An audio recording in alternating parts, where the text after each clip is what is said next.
Les vaches sont conscientes. Cette phrase vous fait peut-être sourire ou peut-être qu'elle vous énerve.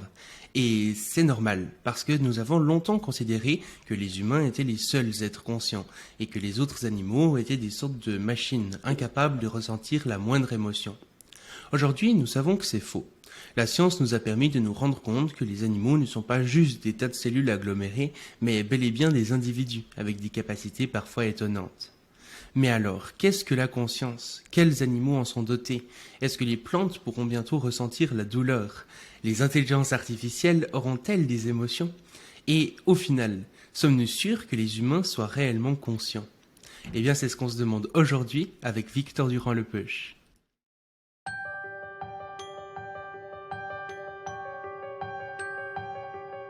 Bienvenue sur le Futurologue Podcast, le podcast pour comprendre les enjeux de demain. Salut Victor et bienvenue sur le podcast. Salut Shaiman, merci beaucoup pour l'invitation. Avec plaisir. Et du coup, je te propose de commencer avec une petite présentation. Qui es-tu? Quel est ton travail? Sur quoi est-ce que tu réfléchis au quotidien? Alors moi, je suis le créateur et animateur d'un podcast qui s'appelle Comme un poisson dans l'eau. Et c'est un podcast, c'est le podcast contre le spécisme. Et on parle en fait de questions assez larges en fait autour de toutes les questions de ce qu'est le spécisme. Peut-être je pourrais préciser tout à l'heure ce que c'est pour les gens qui sachent pas.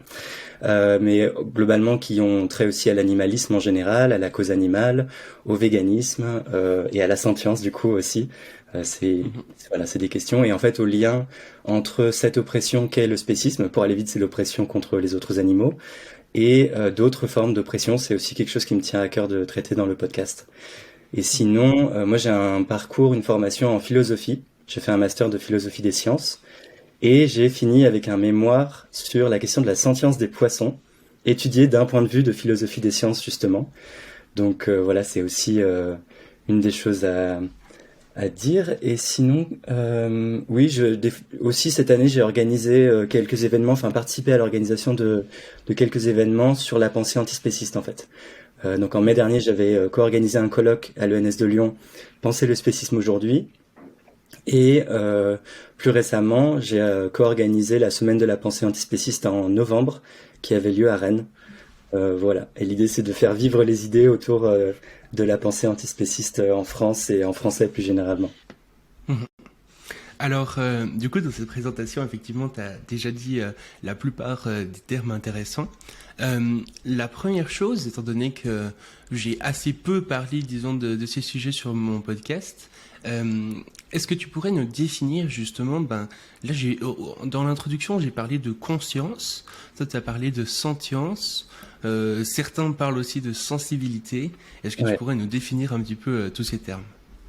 Ouais, je crois que des trois termes, c'est le terme sentience qui est le moins connu en français et aussi le moins utilisé, mais il est déjà bien utilisé en anglais et assez couramment. Donc en fait, la sentience, pour la définir rapidement, c'est la capacité à éprouver des choses subjectivement. Donc en fait, à avoir des expériences vécues en première personne. Et ces expériences, elles peuvent être positives ou négatives. Donc les expériences positives qu'on a, c'est les plaisirs en général, et les expériences négatives qu'on a, c'est les souffrances en général. Et par exemple, la douleur, c'est une forme particulière de souffrance, donc une forme particulière d'expérience vécue en première personne. Donc on peut ressentir de la douleur que si on est sentient. Et on se pose cette question-là, elle est importante parce que, en fait, quand on se pose des questions en éthique, c'est un terme qui est né dans la littérature en fait en philosophie morale, pour se demander quels sont les individus envers qui on peut avoir des responsabilités, des devoirs, de pas leur faire du mal. Et pour ça, on se demande à qui on peut faire du mal, biologiquement, qui peut ressentir de la douleur ou des souffrances, ou qui peut ressentir des plaisirs aussi. On peut avoir une responsabilité à respecter, à donner une gamme de plaisirs peut-être aux individus aussi. Et donc, en fait, c'est la question qui est sentient qui se pose. Et pour la situer par rapport aux deux autres termes dont tu parlais, donc en fait, la sentience, c'est la conscience d'une certaine façon. C'est pas deux choses opposées, mais la sentience, c'est un aspect particulier de la conscience. En fait, classiquement, on distingue dans la conscience deux aspects. Il y a un aspect qui est purement informationnel, c'est quelles sont les informations qu'on capte consciemment. Donc là, tu es en train de regarder ton écran, il y a plein d'informations que tu captes et qui sont traitées par ton cerveau, qui créent tout un tas d'états cognitifs chez toi. Mais il y a un truc en plus qui se rajoute là en ce moment a priori chez toi, c'est ça te fait quelque chose subjectivement d'avoir accès à ces informations-là. Donc c'est pas juste l'aspect informationnel, c'est aussi l'aspect on parle d'aspect phénoménal de la conscience. C'est ce que ça fait d'être dans certains états mentaux.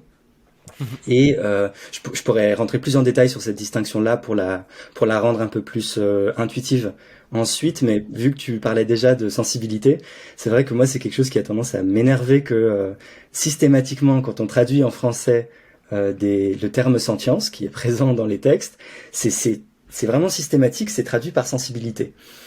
Je pense que c'est une mauvaise traduction, c'est faux et on le fait pour des mauvaises raisons.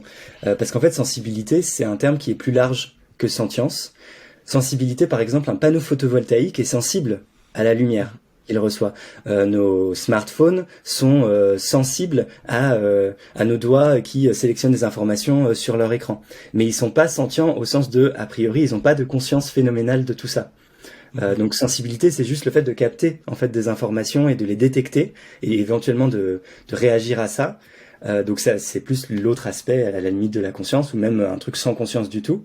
Mais voilà, sentience, c'est vraiment quelque chose de plus précis qui est cet aspect phénoménal. Et en plus, il y a un problème, je trouve, avec le terme de sensibilité en français, c'est qu'il est un peu polysémique et que quand on dit quelqu'un est sensible, on peut vouloir dire autre chose. On peut vouloir dire que c'est quelqu'un qui est très émotif, par exemple, ou qui a beaucoup de sentiments ou une sensibilité au sens émotionnel.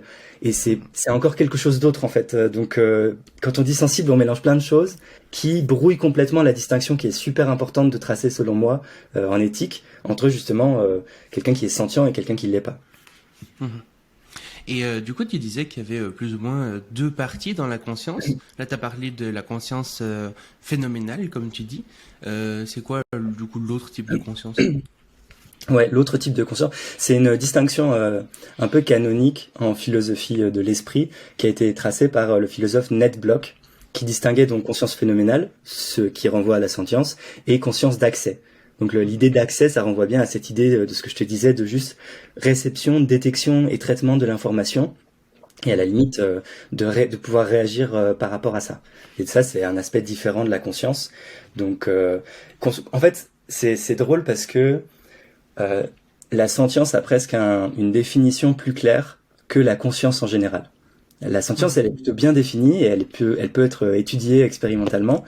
La conscience aussi, hein, elle est étudiée expérimentalement, tous les aspects de la conscience le sont, mais c'est plus difficile parce qu'il y a plein de théories en fait différentes de la conscience, à la fois en philosophie, mais à la fois plus largement dans ce qu'on appelle les consciousness studies, donc les études de la conscience. C'est un champ scientifique qui est en train de se développer et qui qui fait participer énormément de champs disciplinaires différents, notamment la philosophie, mais aussi des psychologues expérimentaux, des biologistes, des linguistes, des gens en intelligence artificielle qui peuvent aussi simuler des formes d'intelligence et de conscience éventuellement, et donc ça pose ces questions-là, en robotique. Enfin voilà, c'est un champ vraiment très interdisciplinaire qui réfléchit aux questions de conscience en général, et au sein de ce champ des études de la conscience, il y a un sous-champ qui est les études de la sentience, l'aspect particulier de la conscience qui nous intéresse en fait.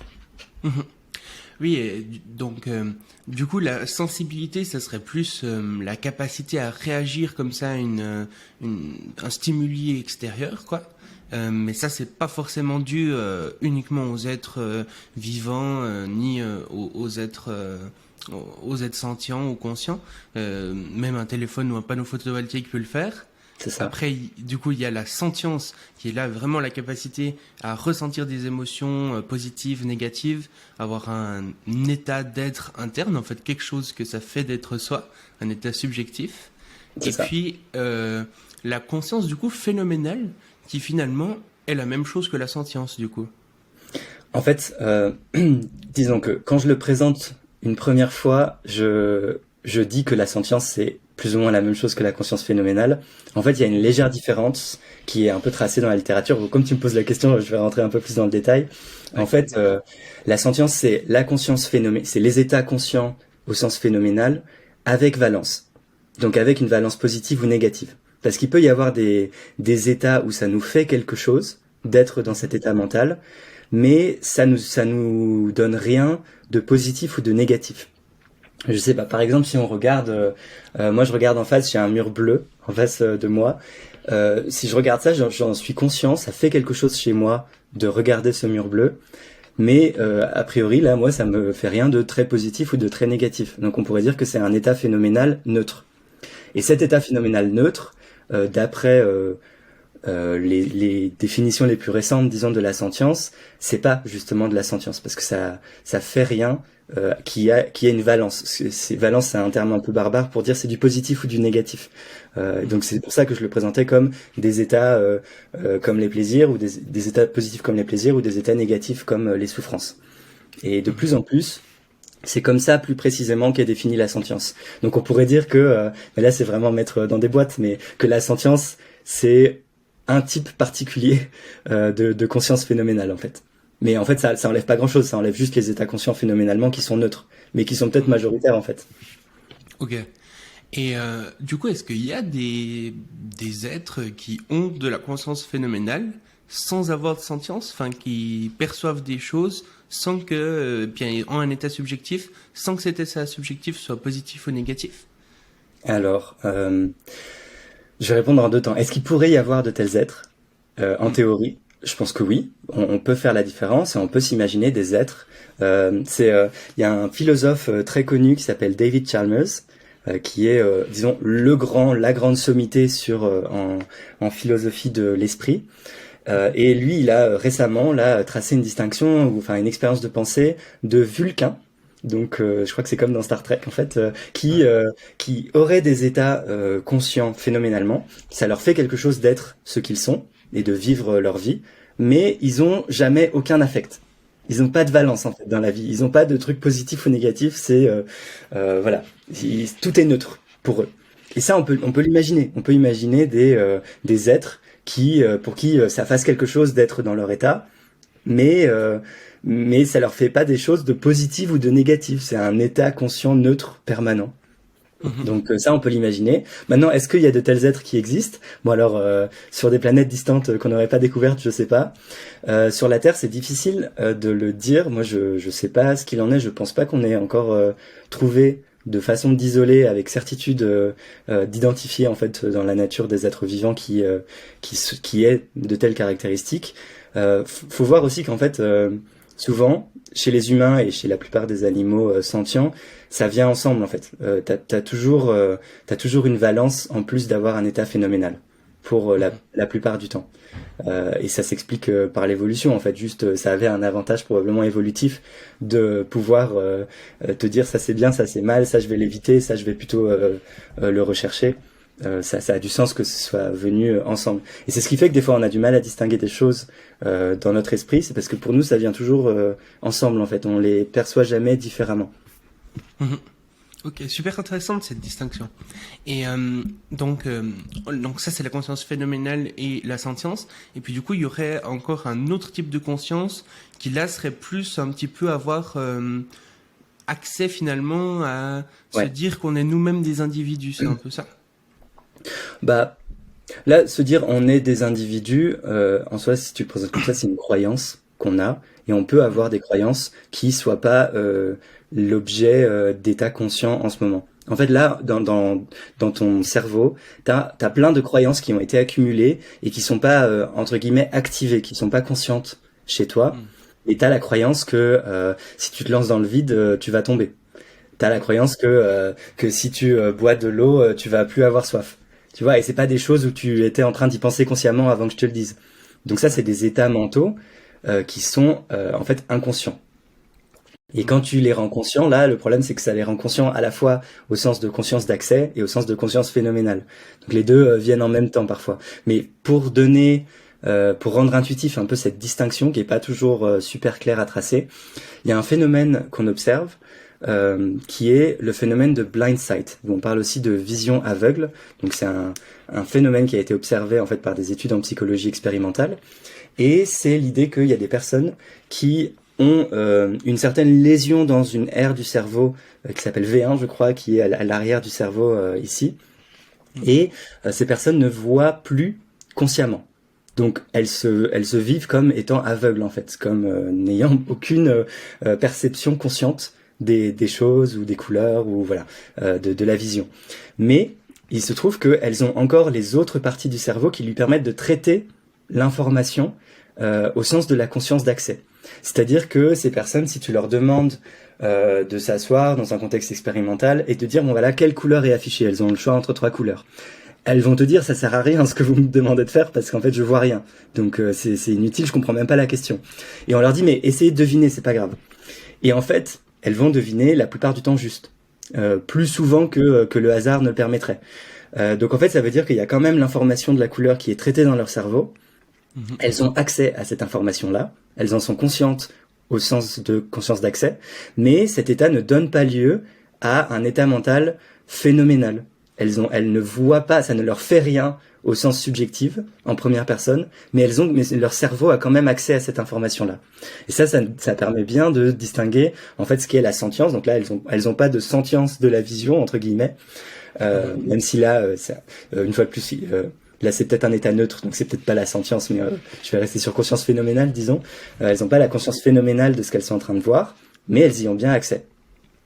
Okay. Et il y a d'autres façons de tracer cette distinction-là. Si tu appliques cette distinction-là à la question de la douleur, en fait, ce qu'on appelle la douleur, c'est la partie phénoménale. Quand quelqu'un est dans un état de douleur, c'est le « aïe, ça fait mal, j'ai mal ». Ça, c'est la douleur. Et avant ça, donc ça, c'est la conscience phénoménale, la sentience. Si on est sentient, on peut ressentir la douleur. Mais si on n'est pas sentient, on peut quand même avoir des mécanismes de détection de stimuli potentiellement néfastes ou carrément néfastes sur notre corps ou en interne. Et ça s'appelle la nociception. Donc par exemple, quand tu mets ta main sur une plaque brûlante, en fait, ta main va se retirer avant même que l'information ait atteint ton cerveau. C'est l'arc réflexe. Et ça, c'est un mécanisme de nociception, c'est-à-dire de détection d'un stimuli négatif et de réaction comportementale face à ce stimulus. Et ça, tu vois bien que ça a même pas atteint ton cerveau. A priori, la douleur, c'est un truc qui se passe dans le cerveau, c'est des états conscients. Donc ça, c'est un exemple de nociception sans douleur. T'as d'autres états qui vont quand même jusqu'au cerveau, qui ont le temps de remonter des nerfs, d'aller dans ton système nerveux central et d'être répartis dans des aires qui permettent de modifier ton comportement de façon un peu plus complexe que juste l'arc réflexe, mais qui sont pas forcément non plus conscients. Qui modifient ton comportement sans que tu te dises consciemment « aïe, j'ai mal ». Donc là, c'est encore de la nociception, même si ça va jusqu'à ton cerveau, mais ça va pas jusqu'à créer le phénomène particulier qu'est la sentience. Et ça, c'est une distinction qui est vraiment importante à tracer, la distinction entre nociception, donc simple conscience d'accès, ou même pas conscience du tout, si c'est juste l'arc réflexe, ça atteint même pas ton cerveau, c'est pas conscient, et donc cette distinction entre nociception et douleur, qui est là le « aïe, ça fait mal » en première personne. Pourquoi elle est importante, cette distinction? Elle est importante de façon assez intuitive en éthique, parce qu'a priori, c'est plutôt mal d'infliger de la douleur sans bonne raison à un individu, s'il a consciemment, s'il a conscience en fait de cette douleur en première personne.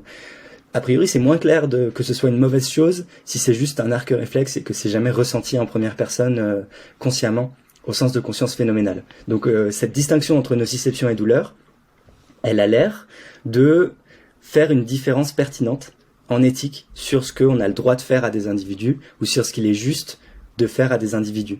Et donc on peut penser que des individus qui n'aient jamais cet état supplémentaire de sentience, qui est que la nociception, ce soit pas grave ou disons moins grave de leur faire mal parce qu'en fait ça leur fait pas vraiment mal. C'est juste une détection plus ou moins automatique, plus ou moins intuitive ou alors un peu complexe, mais qui ne donne pas lieu à ce « aïe, ça fait mal » qui est ce qui semble être mauvais en fait intuitivement.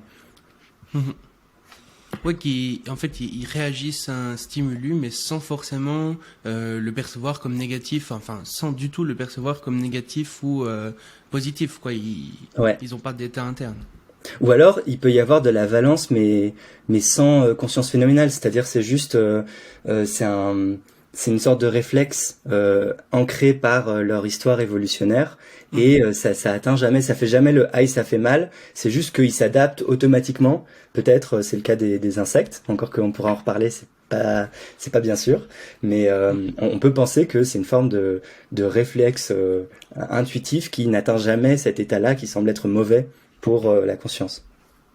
Et du coup, on reviendra là-dessus juste après.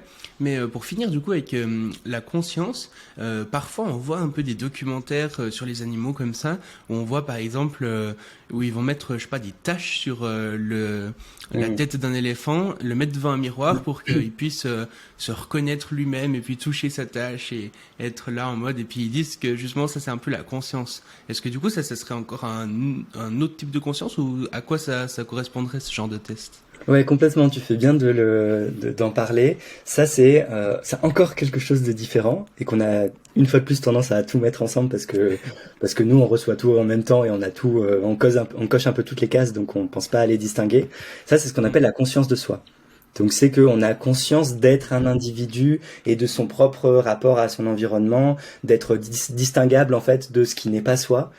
C'est une forme particulière de conscience qui est testée un peu canoniquement en éthologie. Donc l'éthologie, c'est la science de l'étude du comportement animal, des animaux. Et cette expérience dont tu pensais avec la tâche face à un miroir, c'est une expérience un peu canonique pour tester cette conscience de soi. On regarde en fait, parce que nous, si on a une tache sur le front et qu'on se regarde dans le miroir, on va avoir tendance à vouloir l'enlever. On va se rendre compte qu'il y a une tache qui est sur nous et qui est pas nous en fait, et qui a rien à faire là, et que ce qu'on voit dans le miroir, c'est bien nous qu'on est en train de regarder par un dispositif technique en fait. Et le fait de se rendre compte de tout ça, ça dénote du fait qu'on a conscience de nous-mêmes justement. Le problème avec cette expérience, c'est intéressant l'histoire de cette expérience parce que c'est un bon exemple de comment l'éthologie a pu avoir un certain nombre de biais qu'on dit anthropocentriques. Donc l'anthropocentrisme, c'est le fait de tout penser à partir de l'humain. Et comme si l'humain était au centre et on pense à partir de notre situation pour essayer de projeter ça sur les autres animaux. Et donc là, en particulier, pourquoi cette expérience, elle était anthropocentrique? Parce qu'on a pris un truc qui marchait pour nous, qui marchait pour les humains, qui était un bon test pour nous, mais qui n'était pas forcément adapté à la façon dont les autres animaux... à leur capacité qui sont pas agencées exactement pareil. Par exemple, on a tenté ça. En fait, c'est Frans de Waal, c'est un des plus grands éthologues du XXe siècle et XXIe, il est encore en vie, qui a écrit un bouquin qui s'appelle Sommes-nous trop bêtes pour comprendre l'intelligence des bêtes. Je suis pas sûr que j'ai le titre exact, mais vous le trouverez facilement en regardant ça. Et il retrace un peu toute une histoire de l'éthologie et de tous les biais qu'il y a pu avoir notamment dans cette histoire. Et il parle de cette expérience-là. Et il dit justement que pour tester ça chez les éléphants, longtemps on a cru que les éléphants avaient pas la conscience d'eux-mêmes. Mais en fait, juste parce que l'expérience était très mal faite. Parce qu'on leur mettait des tout petits miroirs en face. Par rapport à un corps qui était énorme et bien plus grand que le nôtre. Et on mettait le miroir hors de la cage et non pas dans leur cage, parce que oui, c'était dans des cages, c'est pas ouf. Donc en fait, ils étaient juste pas intéressés par le miroir et ils se voyaient même pas en fait dedans. Donc là, c'est un bon exemple d'une expérience mal faite. Mais au-delà de ça, par exemple, il y a juste le fait de l'intérêt. En fait, on a testé ça chez certains primates. Il y en a qui sont super intéressés, qui grattent tout de suite la tâche. Il y en a qui regardaient la tâche, mais qui en avaient juste rien à faire. Parce que ça les dérangeait pas, parce que peut-être c'est des animaux qui ont l'habitude d'avoir des taches, de la boue, des choses sur leur corps. Donc en fait, ils allaient pas gratter, mais en fait, ils en avaient quand même conscience. Donc là, de nouveau, le dispositif de détection était pas le bon. Et dernier exemple qui montre que vraiment, c'est pas forcément une bonne expérience, c'est que pour des animaux comme les chiens, qui ne se repèrent pas tant que ça, qui dépendent pas, qui utilisent pas des masses leur vision, mais davantage leur odorat, en fait, leur conscience de soi, elle est mieux testée en testant leur odorat. Est-ce qu'ils reconnaissent leur propre odeur, par exemple?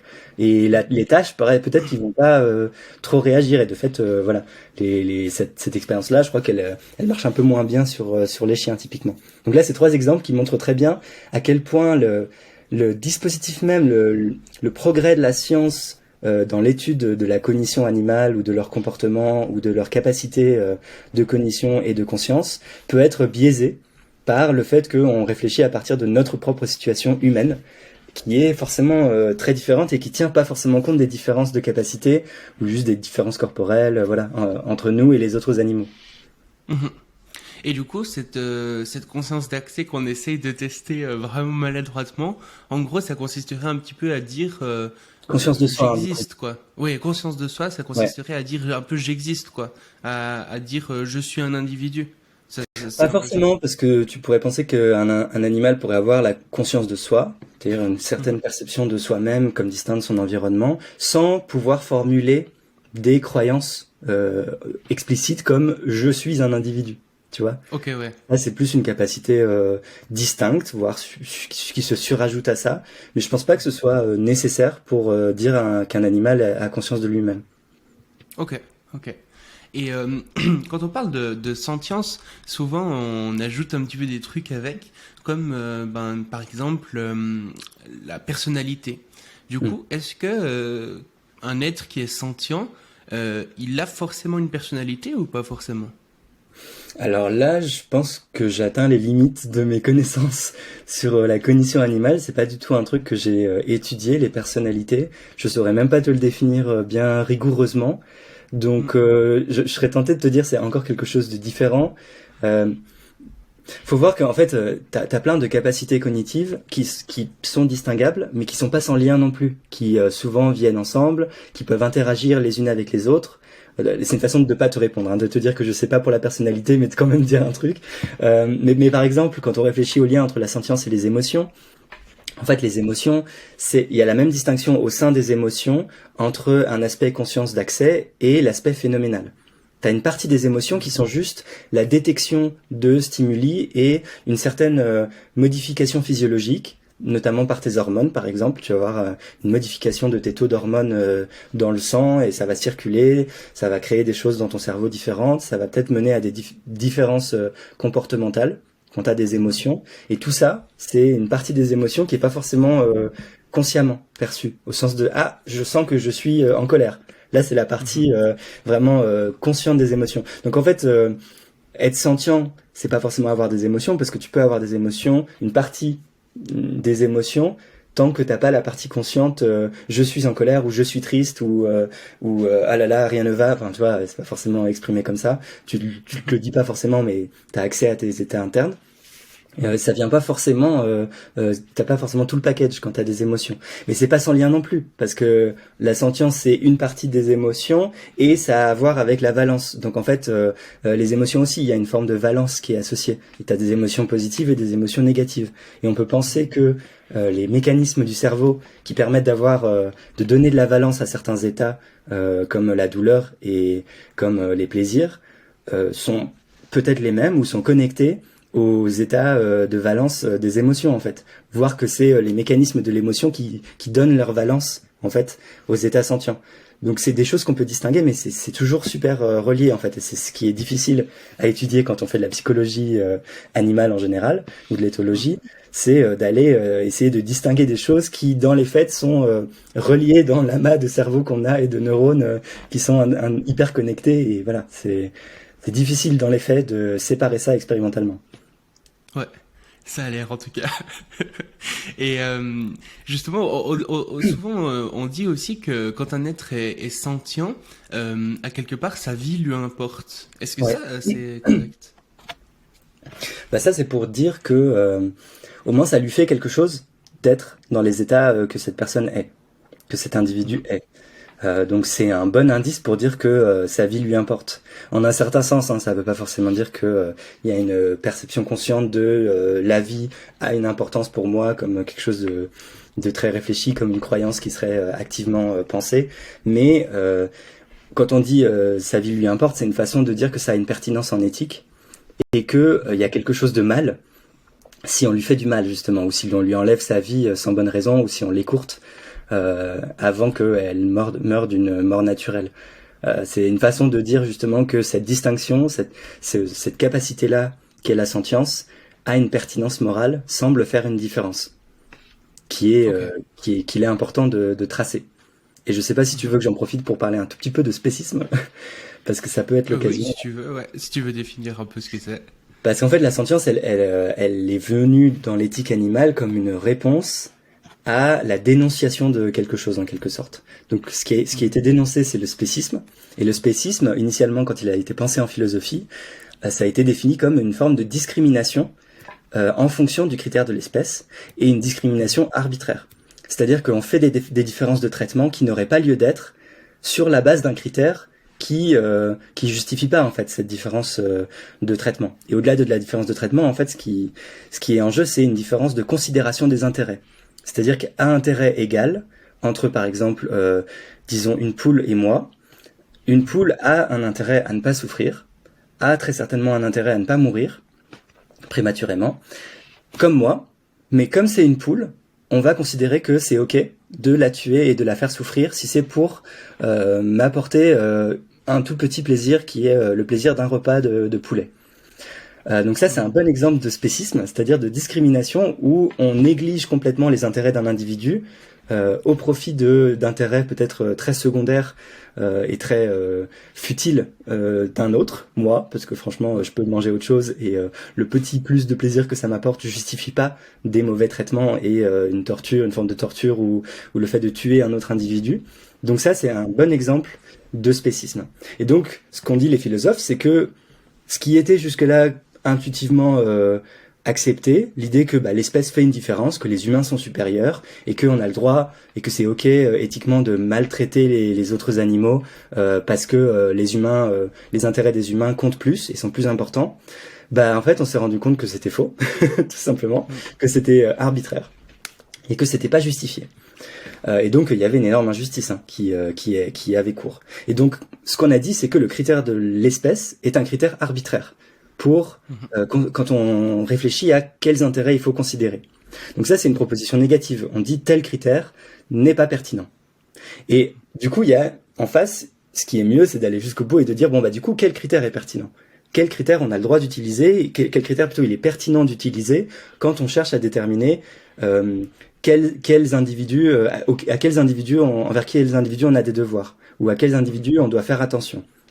Et ça, la plupart des philosophes qui ont répondu par la sentience, en disant là c'est un critère qui fait vraiment une distinction pertinente en morale. Si un être est sentient, en fait il a une vie intérieure subjective, il peut ressentir la douleur, il peut ressentir des souffrances et des plaisirs. Donc là, pour les êtres sentients, ils ont des droits ou alors ils ont des intérêts ou ils ont du bien-être selon les théories morales que tu as, auxquelles il faut faire attention.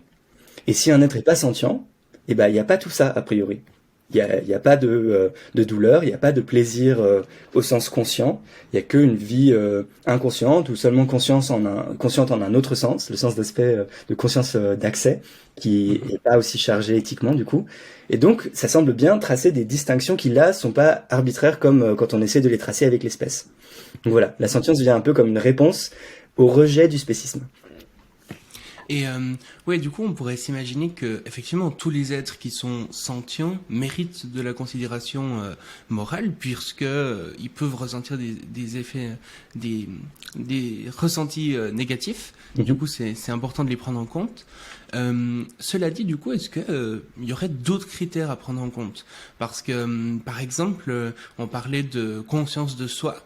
Est-ce qu'on pourrait se dire, par exemple, les êtres qui ont une conscience de soi sont plus importants que les êtres qui sont juste sentients mais qui n'ont pas conscience d'eux-mêmes. Ouais, tu poses, je crois, une des questions les plus difficiles, parce que, disons, le rejet du spécisme, c'est quelque chose qui est maintenant, qui fait l'état d'un consensus assez large au sein des personnes qui réfléchissent intensément à l'éthique, donc des éthiciennes et éthiciens. Par contre, mais juste pour être sûr là-dessus, on est d'accord. Ce qu'on dit, c'est que l'espèce n'est pas importante, mais pas forcément qu'il n'y ait pas d'autres critères à prendre en compte. Ça. Parce que c'est souvent ça qui est mal compris, parce que souvent on va dire ah ouais, mais du coup si tu peux choisir entre tuer ta mère et une poule, tu saurais pas quoi choisir. Mais quelque part c'est juste il faut pas préserver ma mère parce que c'est une humaine et la poule parce que c'est une poule. Mais peut-être qu'il y a d'autres critères à prendre en compte. Et par exemple, un bon exemple que je trouve avec ça, ça, c'est les chiens et les cochons, parce qu'ils sont quasiment égaux sur presque tous les critères. Ils ont plus ou moins la même intelligence, même si l'intelligence n'est pas forcément bonne à prendre en compte moralement, mais ils ont la même intelligence, ils sont même presque plus intelligents, ils arrivent à répondre à des trucs que des chimpanzés arrivent à répondre, ils ont plus ou moins ils ont probablement la même sentience, quasiment tous les critères sont les mêmes. Et pourtant, il y en a un qu'on a à la maison, qu'on câline, qu'on donne à manger, et puis qu'on essaie de prendre au maximum soin de lui. Et puis le cochon qu'on mange sans aucun problème. Alors que y a pas tellement de raison à ça, si ce n'est culturel en fait. Ouais, là c'est un exemple flagrant de spécisme, vraiment. Et du coup, oui, ce que je disais, t'as raison de préciser tout ça, c'est que autant il y a un consensus pour rejeter le spécisme, autant quels sont les critères qui, eux, sont pertinents. Il n'y a pas de consensus absolu. C'est encore l'état de recherche intense en philosophie morale. La plupart des gens qui sont d'accord pour rejeter le spécisme ont tendance à trouver que la sentience c'est un bon candidat, que c'est quand même quelque chose qui semble faire énormément de différence et que c'est un bon critère auquel il faut faire attention. Et du coup, ces personnes-là vont être sentientistes. Au sens où, c'est des éthiciennes qui considèrent que la sentience est un critère suffisant, sinon nécessaire, pour qu'on nous considère moralement. Mais la question que tu poses est vraiment super intéressante parce que c'est pas encore dit qu'il n'y ait pas d'autres critères qui soient aussi à prendre en compte et qui fassent des différences pertinentes dans le traitement qu'on doit aux individus et dans la considération qu'on leur doit. Et le problème, c'est que là, c'est l'état de recherche super fraîche, super récente, qui sont pas du tout. La poussière est pas retombée encore sur ces recherches-là. Et il y a beaucoup de réflexions. Par exemple, un des pionniers de ces réflexions sur la question du spécisme et de la sentience, c'est Peter Singer. Donc c'est probablement le philosophe le plus connu sur ces questions-là, qui a écrit La libération animale en 1975. Et il disait dans cet ouvrage, autant la plupart des animaux sont sentients, mais à l'époque il défendait l'idée que probablement il y avait moins d'animaux qui avaient un intérêt à la vie. Et du coup il faisait encore une distinction entre il faut faire attention à pratiquement tous les animaux, tous les êtres sentients pour qu'ils ne souffrent pas, mais il y a moins d'animaux quand il s'agit de déterminer dans des situations extrêmes comme choisir entre la vie d'une humaine et la vie d'un animal, disons un cochon. Là, c'est tout de suite plus compliqué parce que ça pose aussi la question de l'intérêt à la vie. Si on se dit ce sera à souffrance égale. Et là, c'est une question qui est pas fixée en fait. Je pense que la plupart des gens intuitivement se disent qu'ils sauveraient l'humain. Alors d'autant plus si c'est ta mamie, je veux dire, mais là c'est pour une raison différente, c'est parce que soit il y a de l'émotion, de l'affect, soit on peut penser qu'il y a des formes de devoirs particuliers envers nos proches. C'est une possibilité. Mais je pense que au-delà de ça, même si c'est un humain, une humaine inconnue, c'est la plupart des gens, quand on demande autour de nous, ils vont nous dire qu'ils sauveront l'humain humaine. Alors est-ce que c'est juste une forme de biais supplémentaire anthropocentrique et spéciste qui nous pousse à choisir, à privilégier toujours les humains par rapport aux autres animaux, ou est-ce qu'il y a une forme de justification à ça? Je pense que la question sera tranchée quand on arrivera à déterminer quel est l'intérêt à la vie des autres animaux. Et c'est une question qui est extrêmement difficile. Autant la question de la sentience, elle est plus facile à régler, parce qu'à partir du moment où un individu peut souffrir, on peut penser assez rapidement qu'il a un intérêt à ne pas souffrir, parce qu'on sait, nous, pour l'expérimenter, que la souffrance, c'est intrinsèquement négatif, et qu'on n'a pas envie d'être dans cet état-là. Donc on va chercher à l'éviter pour les autres aussi. Et c'est assez consensuel, ça. Je pense que tout le monde se dit qu'il faut pas infliger des souffrances qui soient inutiles ou qui soient pas justifiées. Mais pour la question de l'intérêt à la vie, c'est une question beaucoup plus difficile, parce que il y a tout un débat philosophique autour de la mauvaiseté de la mort, en fait. Qu'est-ce qui rend la mort mauvaise, si même la mort est mauvaise? Imaginons une nuit, tu t'endors et puis tu te réveilles jamais. Est-ce que tu as été lésé de quelque chose si ça s'est fait sans souffrance? Est-ce que tu as perdu quelque chose? Est-ce qu'il y a quelque chose de négatif qui a restreint tes droits ou qui a réduit ton bien-être? Moi, je trouve que c'est une question ouverte. Je sais pas en fait si même moi, si on me tuait de façon inconsciente et sans souffrance, j'y perdrais vraiment quelque chose. Je pense que oui, je pense qu'il y a plein de façons de justifier qu'on a un intérêt à la vie, et donc d'autres animaux l'ont probablement. Mais c'est des questions vraiment très difficiles que j'aimerais bien traiter moi un jour dans le podcast, dans Comme un poisson dans l'eau, une fois que les recherches auront un peu avancé sur ça. Mais voilà, autant je pense que c'est assez clair sur toutes les questions de sentience. Je pense que même si on en vient à dire qu'il y a d'autres critères qui sont pertinents moralement pour faire des différences, ça récusera pas pour autant la pertinence du critère de sentience. Donc ça, en fait, je pense que c'est acquis. Le fait que être sentient ou pas, ça fait une différence morale importante et assez majeure. Mais je pense qu'il y a aussi des questions ouvertes qui sont difficiles, complexes, et il faut reconnaître la complexité et le fait qu'on n'a pas toutes les réponses. Et là, moi je l'ai pas, mais je pense que de façon générale, les philosophes l'ont pas forcément non plus. Ils ont peut-être des théories et des propositions, mais personne n'a la dernière réponse sur ça, je pense. Ouais, du coup, il y a plein de débats sur quels critères sont à prendre en compte. Mais en tout cas, on est certain que la sentience, c'est quand même un critère vraiment important et qui devrait au minimum nous donner un minimum de considération morale pour les êtres qui l'ont, quoi. C'est ça. Ça semble vraiment important. Ça, c'est clair que si on est sentient, si on peut ressentir des plaisirs et des souffrances, en fait, on a droit à une considération morale.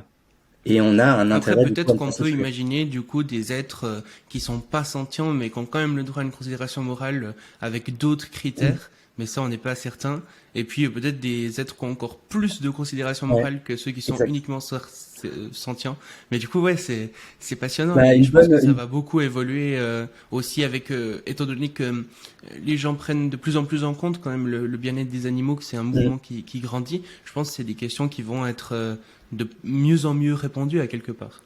Ouais, bah tu vois typiquement sur ce que tu disais, peut-être que des individus non sentients auraient quand même une capacité qui serait moralement pertinente et qui ferait qu'ils ont droit à une considération morale. Un bon candidat en ce moment dans les recherches, c'est la question de l'agentivité. Donc l'agentivité, c'est la capacité à faire des choix, à avoir des préférences, peut-être des désirs, et à préférer certains états par rapport à d'autres. Et ça, c'est quelque chose qui est pas forcément conscient au sens phénoménal. Ça peut être juste une forme de conscience d'accès ou des préférences inconscientes qui font qu'on veut aller vers là plutôt que vers là, ou que voilà, on préfère cet état à un autre. Et donc, il y a un philosophe qui est en train qui a écrit un article en fait, et il y en a d'autres en fait. Il y a 2 ou 3 philosophes qui suggèrent cette idée que l'agentivité pourrait être un critère suffisant pour avoir un statut moral en fait. Donc c'est-à-dire pour avoir droit à une considération morale, pour que nos intérêts soient pris en compte. C'est quelqu'un qui s'appelle Nicolas Delon en fait. Il est français, il travaille aux États-Unis, mais c'est aussi quelque chose qui avait été défendu par un philosophe qui s'appelle Shelley Kagan et qui disait il y a peut-être la sentience, mais il y a aussi l'agentivité à regarder. Et ce qui est intéressant, c'est que l'agentivité, c'est quelque chose qui est de plus en plus étudié aussi dans les études animales en général, c'est-à-dire tous les champs disciplinaires qui s'intéressent aux animaux. Il y a eu une forme de tournant de l'agentivité dans les recherches récentes qui prennent ça de plus en plus, plutôt que de considérer les animaux juste comme des êtres souffrants qui peuvent avoir des douleurs et c'est tout ce qu'il faudrait prendre en compte et c'est tout ce qu'il faudrait chercher à réduire. Et on les considère aussi comme des êtres ayant des préférences et cherchant à les exprimer et pouvant participer à des communautés interespèces en fait, en disant on voit beaucoup ça dans les refuges en fait. Les animaux, ils ont peut-être envie d'être nourris à telle heure et pas à telle autre. Ils ont envie de pouvoir avoir un certain espace, d'avoir de la liberté.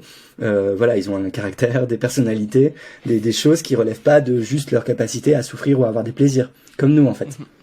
Et ça a des conséquences assez dramatiques parce que ça veut dire, a priori, c'est plus facile d'être agentif que d'être sentient. Et ça veut dire que pour le débat sur, par exemple, le statut moral des insectes, où c'est pas encore très clair qu'ils soient sentients, puis ça dépend lesquels en fait, parce qu'il y a énormément d'insectes différents, mais ça veut dire que si les insectes sont des agents, ce qu'ils semblent plutôt être, parce qu'ils ont l'air de pouvoir préférer certains états à d'autres, de pouvoir avoir des préférences, c'est mauvais signe en fait si l'agentivité est une source de considération morale, de statut moral. Ça veut dire qu'il y a beaucoup plus de chances qu'on soit en train de faire beaucoup de mal aux insectes. Et vu leur nombre, ce serait une catastrophe morale de plus en fait. Donc voilà, c'est mauvais signe. S'il y a toutes ces choses-là qui se combinent, si les insectes sont des agents et si l'agentivité compte moralement, c'est pas très bon pour les insectes. Et c'est plutôt de mauvaises nouvelles. Oui, une métaphore que j'ai trouvée super pertinente pour réfléchir à ces questions-là, c'est on prend des sortes de terres hypothétiques et puis on essaie d'ajouter des trucs dessus.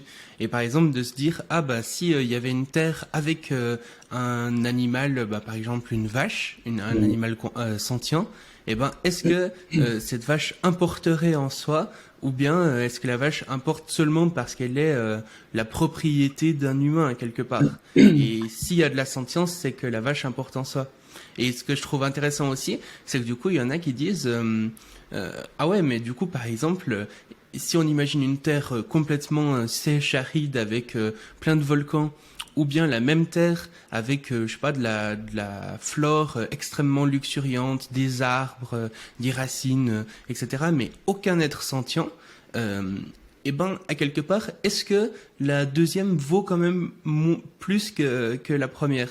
Et du coup, se dire, ah ouais, donc effectivement, les animaux ont une considération, mais peut-être les plantes aussi, mais pas pour les mêmes raisons, quoi. Et en tout cas, peut-être pas au même niveau aussi. C'est aussi ça, je pense, qui est important à prendre en compte, c'est que quand on dit que ça a une considération morale, ça veut pas dire que c'est tout égal. Il peut y avoir des considérations morales plus ou moins importantes à quelque part. Et par exemple, ne pas nuire aux plantes inutilement, ça peut être pertinent, tu vois. Ne pas tirer des plantes comme ça dans tous les sens, juste pour rien. Pourquoi pas. Mais ça doit pas enlever que le critère le plus important, ça reste la sentience, quoi. Oui, je pense que on a une position un peu défensive, personnes qui défendons les intérêts des animaux, parce que sur cette question des plantes, c'est quelque chose qui est souvent opposé comme une forme de canular, et c'est pas une réponse en bonne foi qui est faite, à la différence de ce dont toi tu parles en fait. C'est souvent une réponse pour nous décrédibiliser en disant oui mais les plantes souffrent aussi. En fait, c'est faux parce que justement, on nous répond les plantes souffrent plutôt que la version qui est pour le coup faux. Enfin, on n'a pas de bonne raison de penser que les plantes pourraient avoir une conscience phénoménale et donc pourraient avoir des souffrances. C'est comme quand on parle d'intérêt des plantes. En fait, c'est forcément intérêt dans un sens différent de ce qu'on veut dire quand on parle d'intérêt à ne pas souffrir et à ne pas mourir, parce que les plantes, a priori, malgré certains livres de grand public, disons, qui sont sortis ces dernières années, a priori, les plantes n'ont pas de vie intérieure. Il n'y a pas de cerveau, il n'y a pas de... Voilà, c'est d'autres agencements qui, a priori, ne donnent pas lieu à des états mentaux. Donc, on a peu de raisons de penser et d'utiliser, du coup, les plantes comme une raison de ne pas prendre en compte. En fait, c'est ça, hein, quand on nous répond en mauvaise foi, on utilise les plantes pour nous dire, mais finalement, tout se vaut, et puis il n'y a pas besoin d'accorder une spécificité aux êtres sentients et à la défense de leur intérêt. Donc ça, je pense que c'est une mauvaise réponse, mais peut-être que ça nous pousse à être trop peu prudents dans nos réponses, ou à en avoir tellement marre de répondre à l'argument tellement habituel de la souffrance des plantes et du cri de la carotte, que on a tendance peut-être à surcharger le trait et à dire mais de toute façon les plantes ne comptent pas du tout moralement. Et ça, moi, je sais pas encore comment me situer sur cette question-là. Je vois peu de raisons de penser que les plantes auraient des intérêts qu'il faudrait défendre et donc auraient une forme de statut moral importante. Je pense que la valeur qu'a les plantes ou qu'ont les écosystèmes ou qu'ont d'autres formes de vie qui soient pas sentientes est peut-être une valeur qui est attribuée par nous en fait, qui est projetée. C'est parce que pour nous on considère que ça a de la valeur de pouvoir avoir accès peut-être à des paysages, à aller marcher dans la forêt, qu'il y a une forme de beauté, peut-être il y a une forme de valeur esthétique aussi à la nature. Mais je vois pas encore, mais je suis pas fixé sur cette question et je veux pas être dogmatique dans mon rejet. C'est pour ça que j'essaie de mettre les nuances. Pour l'instant, je vois pas de raison de vraiment considérer que les plantes auraient des intérêts et qu'il faudrait du coup, en cas de conflit d'intérêts entre les plantes et des êtres sentients, considérer que il y aurait une bonne raison de privilégier les plantes, par exemple. Je pense que c'est faux. Ouais, c'est surtout ça en fait, c'est que de toute façon la sentience est plus importante que la plupart des autres critères. Même si il y a d'autres critères à prendre en compte, de toute façon les intérêts des plantes seront moins importants que les intérêts des animaux sentients, quoi. Donc de toute façon, si on a le choix, autant manger des plantes que des animaux sentients, ça c'est quasiment certain, quoi. Oui, mais ce que tu disais sur ton expérience de pensée entre une terre sans nature du tout et une terre avec des formes vivantes non sentientes, et bah oui, moi aussi ça me fait hésiter. Peut-être qu'il y a une forme de valeur à l'une et pas à l'autre, et peut-être que c'est dû à une forme de statut intrinsèque, mais pour l'instant je vois pas ce qui pourrait justifier, si peut-être la vie en elle-même, il y a des gens qui argumentent ça, que la vie en elle-même, c'est ce qu'on appelle le biocentrisme, donne lieu à une forme de valeur morale, et que du coup il faut défendre la vie. Moi, j'ai pas suffisamment lu sur ces questions. C'est des questions qui sont pas mal étudiées en éthique environnementale, et je suis pas fermé à la possibilité qu'il y ait des bons arguments pour défendre ça, mais j'ai pas encore lu de choses qui me convainquent sur ça. Mais je pense que c'est peut-être une question ouverte, je sais pas. Mais en tout cas, pas pour autant que ça viendrait à nier justement la pertinence qui, elle, est assurée, je pense, de la sentience. Mhm. Ouais, et puis je veux dire, il y en a qui prennent même en compte, je sais pas, par exemple, la beauté des choses. Par exemple, il y a une terre A ou voilà une terre, et puis la terre B qui est exactement la même, mais avec la Joconde en plus, par exemple. Ouais. Ah bah la terre B vaut plus, même s'il y a aucun être pour regarder la Joconde. En fait, le simple fait qu'il y ait la Joconde, ça rajoute de la beauté à quelque part, et du coup ça vaut quelque chose. C'est super compliqué. En fait, ce que tu dis, c'est qu'il peut y avoir des sources de valeur qui soient peut-être pas des sources de valeur morale, mais qui soient des valeurs esthétiques ou des valeurs qu'on attribue à des choses parce que les choses comptent pour nous, mais pas pour elles. Et c'est ça que fait la sentience. C'est en fait les êtres sentients, ils comptent moralement pour eux-mêmes. Mhm. Alors que la Joconde, elle compte pas moralement pour elle-même. Elle compte pour nous, qui avons la capacité d'apprécier et de donner de la valeur, de lui octroyer de la valeur subjectivement, mais il faut des êtres subjectifs pour juger de cette valeur-là. Mm. Et nous, par contre, êtres sentients, on a une valeur en nous-mêmes en tant qu'on ressent des choses qui sont positives ou négatives, qui sont des plaisirs et des souffrances. Tout à fait. Et un truc, du coup, tu parlais aussi. Donc, on parlait de sentience, de conscience, de sensibilité. Et toi, tu disais aussi, un petit peu à quelque part, quand c'est négatif, tu me diras si je me trompe, mais ce que j'ai un peu compris, c'est la sensibilité négative, c'est de la nociception. La sentience négative, c'est de la douleur. C'est plus ou moins ça. Oui, c'est une bonne façon de le dire, disons, ouais. Ouais. Et puis, du coup, on parle effectivement de nociception, de douleur. On parle aussi de souffrance. Ça, du coup, c'est quoi la différence? Ouais, c'est bien, tu permets de faire toutes les distinctions bien précises qu'en général j'ai pas l'occasion de faire.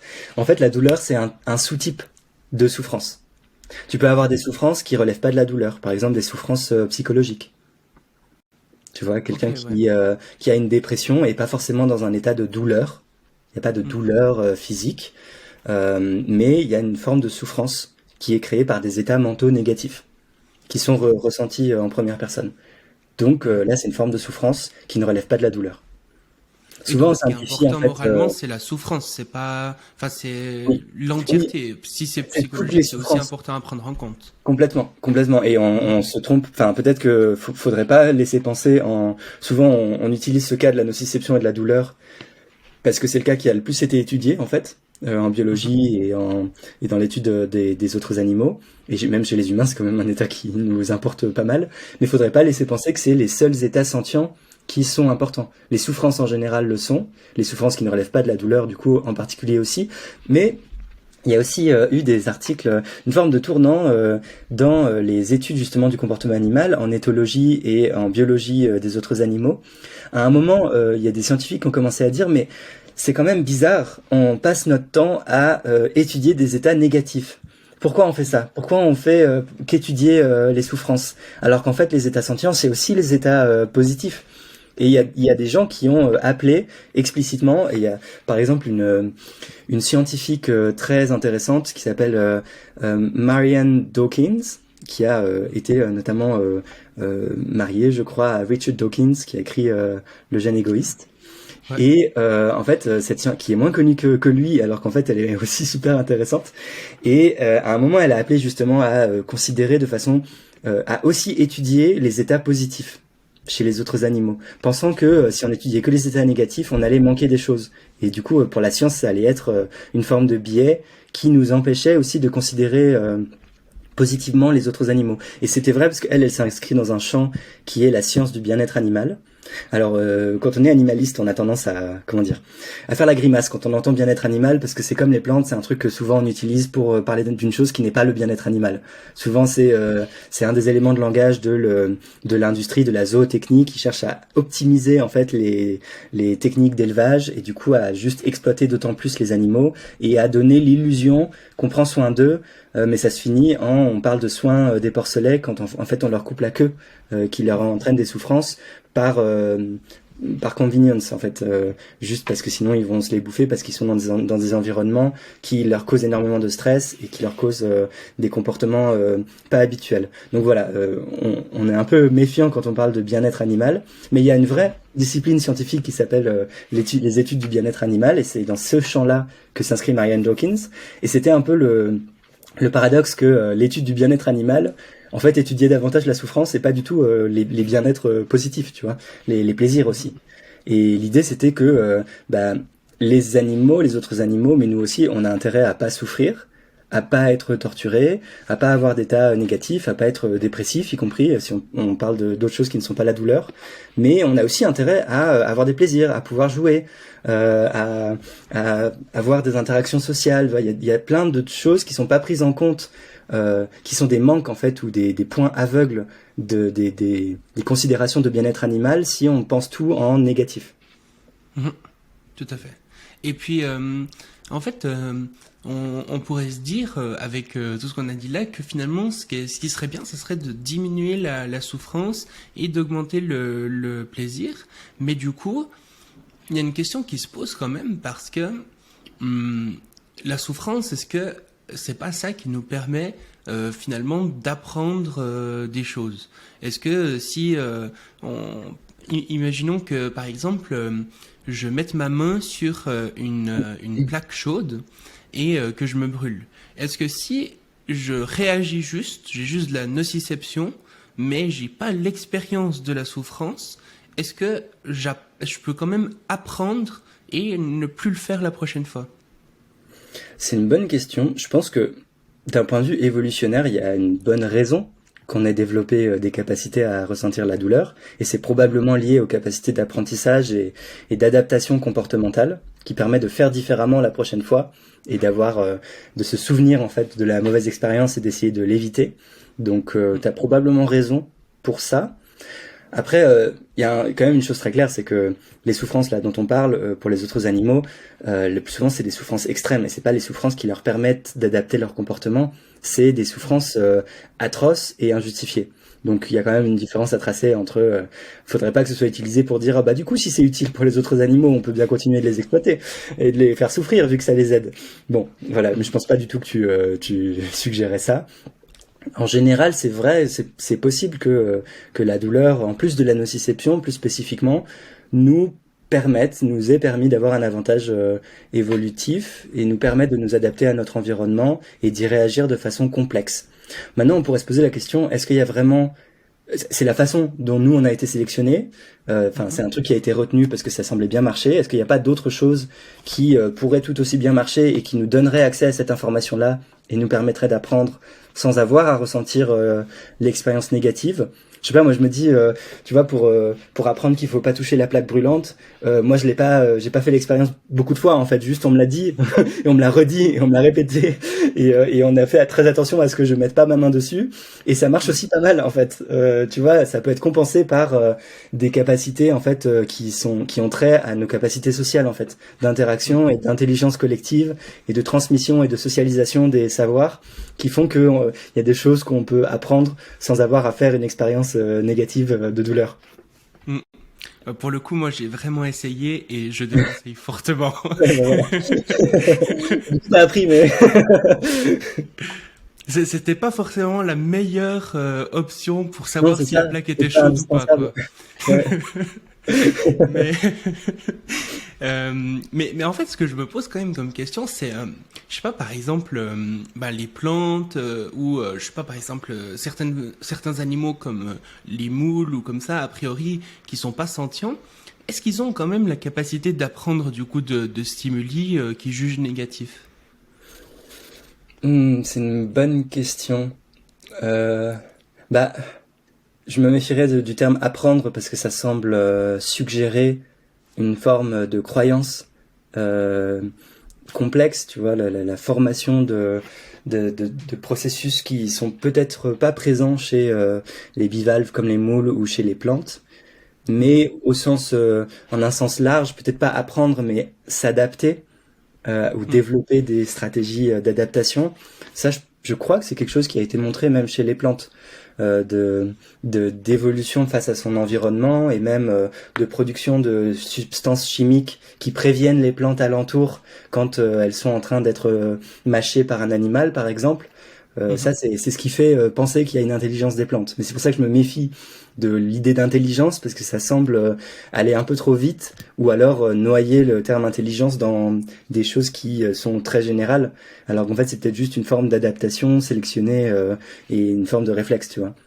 Donc je pense qu'il y a une forme d'adaptation qui est observée, de plus en plus d'ailleurs, et il y a probablement des études qui continuent sur le sujet, mais qui sont quand même à être distinguées de formes d'adaptation cognitive plus complexes qui donnent lieu à des vraies croyances et à un apprentissage en bonne et due forme, entre guillemets. Bah, a priori, on peut se dire en tout cas que si l'évolution a sélectionné des êtres qui sont capables de ressentir la souffrance, c'est parce que c'est peut-être plus efficace que la nociception seule, quoi. Ouais. Bah, je me dis un truc, désolé, ça répond un peu à côté, mais tu vois, l'apprentissage, par exemple, ça semble requérir la mémoire.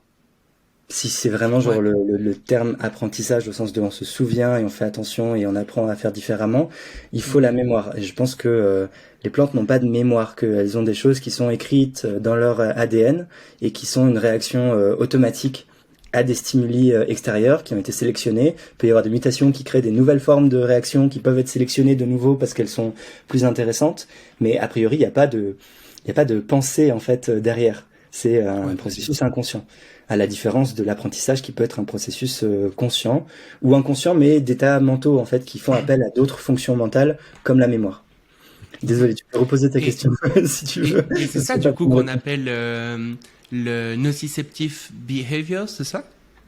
On appelle nocifensive behaviors Ok. des états qui sont des réactions justement comportementales et physiologiques à des stimuli potentiellement ou réellement néfastes.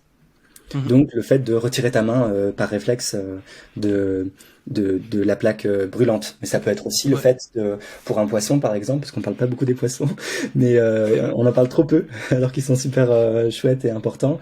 Mais pour un poisson, ça peut être le fait de plus aller nager dans la partie de l'aquarium par exemple, où il a reçu un choc avant, où il avait reçu une substance irritante. Il va chercher à l'éviter. Ça, c'est un comportement nocifensive, par exemple. C'est tout qui est une adaptation de ton comportement et qui va chercher à éviter les stimuli négatifs et qui sont pas forcément conscients et sentients, hein. Et je sais pas si on parlerait pour les plantes, du coup, de comportement nocifensif.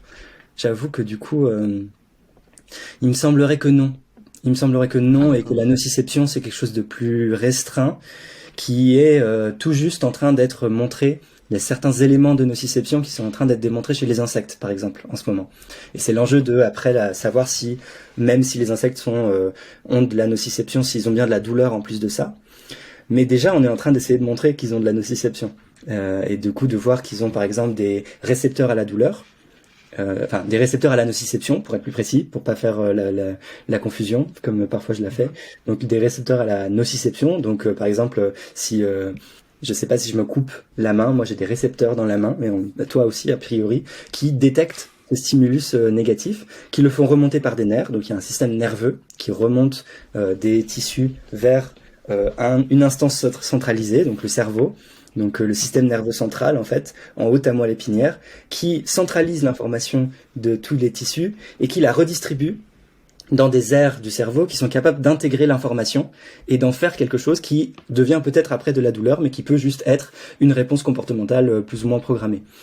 Mhm. Tout ça, c'est les processus de nociception qui sont a priori pas présents chez les plantes, à ma connaissance.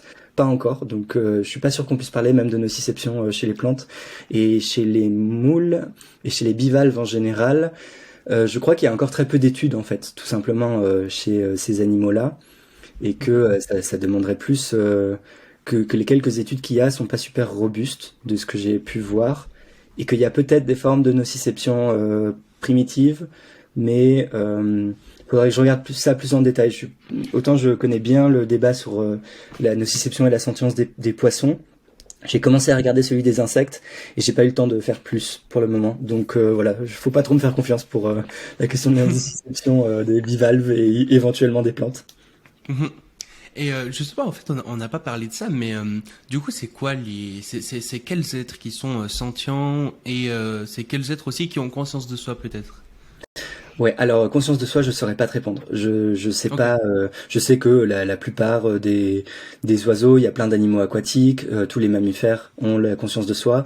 Pour le reste, je sais vraiment pas dans le détail. En Mhm. revanche, pour la sentience, je vois un peu plus. Bah déjà tous les mammifères, les oiseaux aussi sont considérés comme sentients assez largement. Il y a eu un débat sur lequel moi je m'étais penché dans mon mémoire sur la question de la sentience des poissons, qui était pas sûr, qui est un débat super récent en fait, qui est un débat qui a commencé au début des années 2000. En fait, c'est au tout début des années 2000 que j'aime bien la citer parce qu'elle est pas très connue et qu'elle est vraiment aussi très intéressante, cette scientifique. Elle s'appelle Lynn Snedden. Souvenez-vous qui est Lynn Snedden, c'est la personne qui a découvert que des poissons avaient des récepteurs justement à la nociception. Et elle a montré ça avec des collègues dans des articles qui remontent à 2003-2004. Donc c'était l'ouverture de la possibilité même, tu vois, de la nociception chez les poissons, et ça a ouvert un débat sur la possibilité de la douleur aussi chez les poissons. Mhm.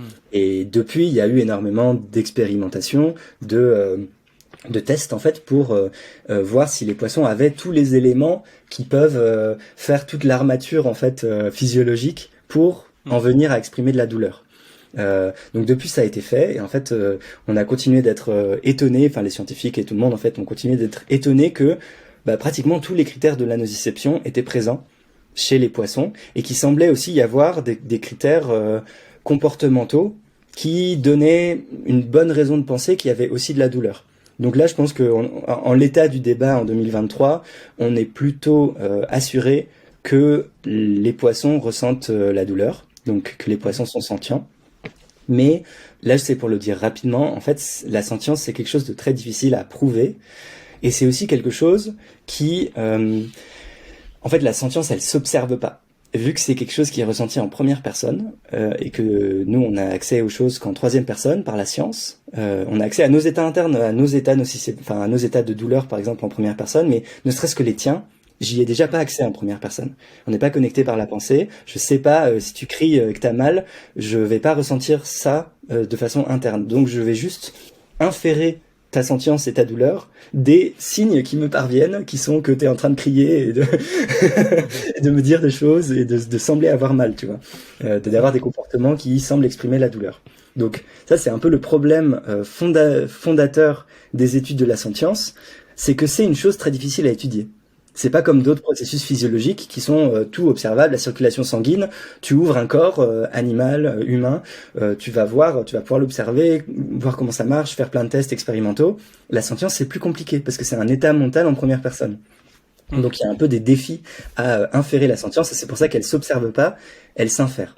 C'est quelque chose que je vais pas détailler beaucoup plus que ça maintenant, mais si les gens sont intéressés à tous les défis de connaissance de la sentience qui se posent, j'ai fait une conférence cet été, l'été dernier, aux Estivales de la question animale, sur justement tous ces défis et ce qui fait que étudier la sentience pose réellement un défi, que c'est pas impossible, mais que c'est juste il faut prendre des précautions.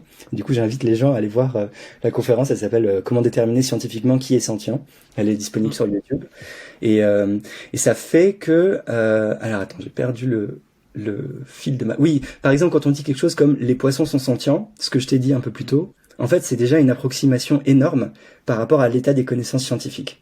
Parce que Mhm. les poissons, c'est une espèce de grosse catégorie mal formée qui a pas de réalité scientifique.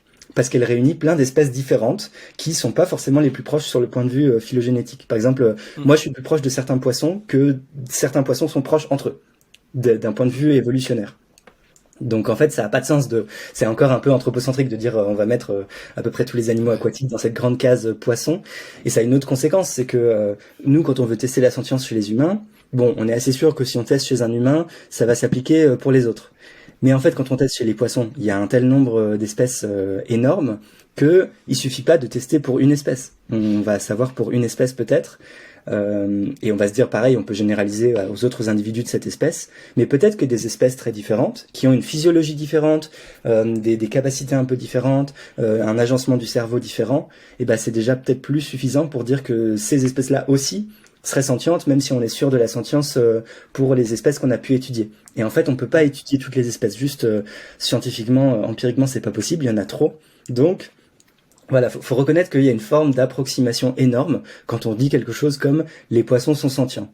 Faut pas que ça nous empêche de le dire, parce qu'on a besoin de résumer de toute façon l'état des connaissances, et on a quand même des raisons raisonnables de penser que si on teste sur certains poissons, ça augmente fortement la probabilité que les autres soient sentients aussi. Mais la sentience, c'est jamais une question de certitude absolue en fait. C'est plutôt qu'est-ce qu'on arrive à savoir avec un degré de confiance raisonnable.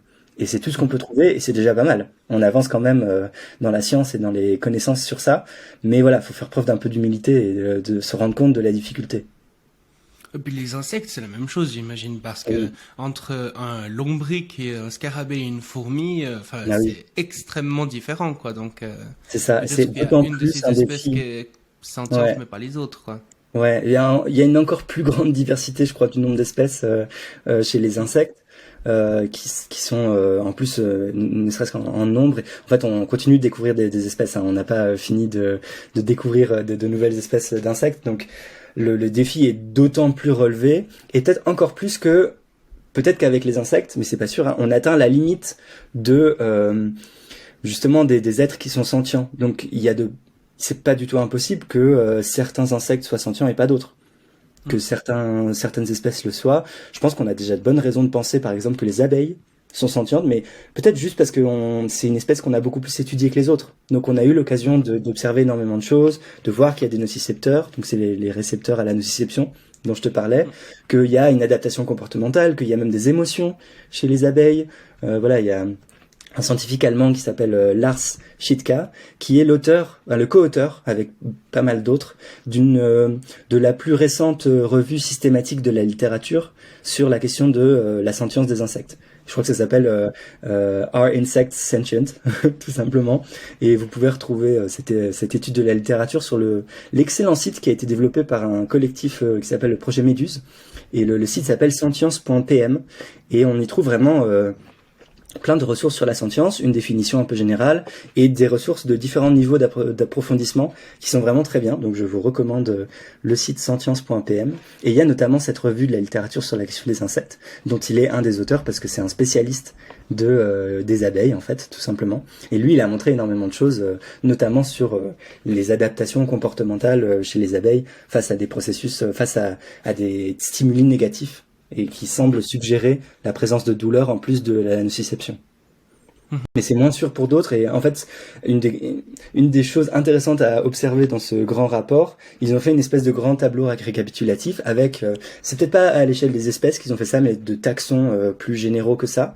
Ils ont essayé de tester pour un certain nombre de taxons, un certain nombre de critères, c'est pas vraiment des critères, disons euh, comment, comment je dirais, c'est pas des critères au sens où si on coche la liste de tous les critères, on est sûr qu'il y a sentience. Parce que comme je l'ai dit, c'est quelque chose qui s'infère, et il n'y a pas de liste définitive de quels critères sont suffisants et nécessaires pour savoir si un individu est sentient. Donc on va dire que c'est plutôt des indicateurs qui pourrait y avoir sentience, et donc ils ont résumé dans un énorme tableau cette est-ce que pour tel taxon, il y a tel indicateur qui est présent? Et en fait, j'ai l'impression que la conclusion principale, c'est qu'il y en a très peu qui ont été testés encore pour tous les taxons, et que on a encore très peu de connaissances. En fait, ça commence à s'accumuler, mais comme je le disais, le débat sur les poissons, il est déjà récent. Le débat sur les insectes, il est en cours en fait. Donc, va falloir attendre quelques années pour avoir un peu plus de certitude sur la question de la sentience des insectes. Mais on a déjà, malheureusement, c'est une mauvaise nouvelle, mais quelques indices que il y a au moins quelques espèces d'insectes qui ont de bonnes chances d'être sentients. Voilà, j'ai mis beaucoup de modélisation du doute dans ma phrase, mais c'est déjà une mauvaise nouvelle, Mm. et parce que ça voudrait dire qu'ils peuvent souffrir, et il y en a énormément qui sont tués et qu'on fait souffrir, du coup, c'est une mauvaise nouvelle. Mm. Ouais, et ce que tu dis là est vraiment super intéressant parce que, en fait, la manière dont on dit si un individu est sentient ou pas, c'est vraiment super compliqué. Et j'avais vu un truc là-dessus. Alors, je sais pas si c'est vraiment lié à la sentience ou plutôt à une autre forme de conscience, mais la notion de zombie philosophique que j'avais trouvé super intéressante, des sortes d'individus en fait qui pourraient réagir exactement de la même manière qu'un être sentient et conscient, mais qui réagirait sans avoir de ressenti interne en fait. Ils feraient vraiment, on leur parlerait, ils répondraient la même chose, on les taperait, ils diraient aïe j'ai mal, mais ce aïe j'ai mal, il serait relié à aucun truc interne, aucun ressenti interne quoi. Et ça, peut-être que, enfin, on peut être sûr, je pense, de sa propre sentience. Mais même la sentence des autres êtres humains, en vrai, c'est pas absolument certain à 100% que les autres êtres humains soient sentients à quelque part, puisque ça pourrait tous être des zombies philosophiques. En fait, moi, je pourrais être un robot en train d'avoir toutes mes réponses programmées et pas avoir de vie intérieure, et je te réponds exactement pareil, en étant justement un zombie philosophique ou une forme de robot. On peut penser que les robots atteindront peut-être l'état de zombie philosophique quand ils seront suffisamment complexes et qu'ils auront des enveloppes corporelles vraiment abouties. Mais oui, c'est vraiment, ça pose bien cette question de la difficulté épistémologique, c'est-à-dire d'avoir de la connaissance de la conscience phénoménale chez d'autres. Et on a accès, mais c'est un truc qui remonte vraiment en philosophie. Alors, zombie philosophique, il me semble que c'est aussi David Chalmers, donc le philosophe dont je parlais tout à l'heure, qui parlait des Vulcains, qui a forgé le terme et qui l'a beaucoup utilisé dans son étude justement de caractérisation de ce qu'est la conscience phénoménale, parce qu'il a beaucoup travaillé sur ça. Et je sais plus ce que j'allais dire. En tout cas, ce qui est important, c'est que du moment qu'on part du principe que les humains ne sont pas des zombies philosophiques, les autres animaux qui sont sentients ne sont pas non plus. Enfin, faut pas partir du principe qu'ils sont des zombies philosophiques et du coup, c'est pas grave, quoi. C'est ça. En fait, c'est une très vieille question en philosophie. Ça remonte au moins à Descartes, l'idée que en fait, on peut adopter un doute radical sur les états subjectifs des autres personnes, et y compris humaines. Descartes considérait que les animaux étaient complètement des machines, mais il y avait déjà un doute qui pouvait être appliqué pour les autres êtres humains qui nous entourent. Et en fait, moi, dans mon mémoire, j'ai veillé justement à distinguer ce problème-là, qui est un problème, on parle du problème des autres esprits, en fait, en philosophie. Problem of the minds. Le fait qu'on n'a pas accès, justement, aux autres esprits, et donc qu'on pourrait avoir une forme de scepticisme généralisé sur le fait qu'on est peut-être la seule personne consciente dans le monde, parce que les seuls états conscients auxquels on a accès, c'est les nôtres. Voilà, ce serait pas très joyeux. Ça a mené à plein d'expériences de pensée philosophiques. Et moi, je distingue ce problème qui est donc un problème qui a le trait à la connaissance, qui est en fait pas si problématique que ça, parce qu'en fait on peut juste se dire que si on recherche la certitude absolue, bah oui, en soi on a la certitude absolue que de nos propres états conscients, mais de nos propres états sentients, on pourrait dire.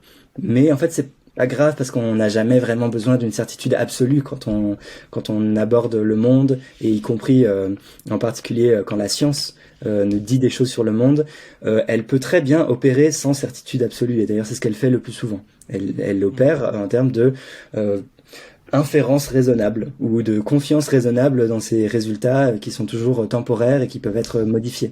Et du coup, moi, j'ai veillé dans mon mémoire sur le débat sur la sentience, justement, à distinguer ce problème un peu théorique et philosophique des autres esprits du problème bien particulier qui serait plus le problème de la détection, c'est-à-dire quelles sont les mesures qu'on peut mettre en place pour détecter la sentience avec un degré de confiance raisonnable. Et si on abandonne l'idée d'avoir une certitude absolue, eh ben on se rend compte que les scientifiques, même si les philosophes leur disent mais vous pourrez jamais savoir à 100% que tel animal est sentient, en fait les scientifiques ça les arrête pas.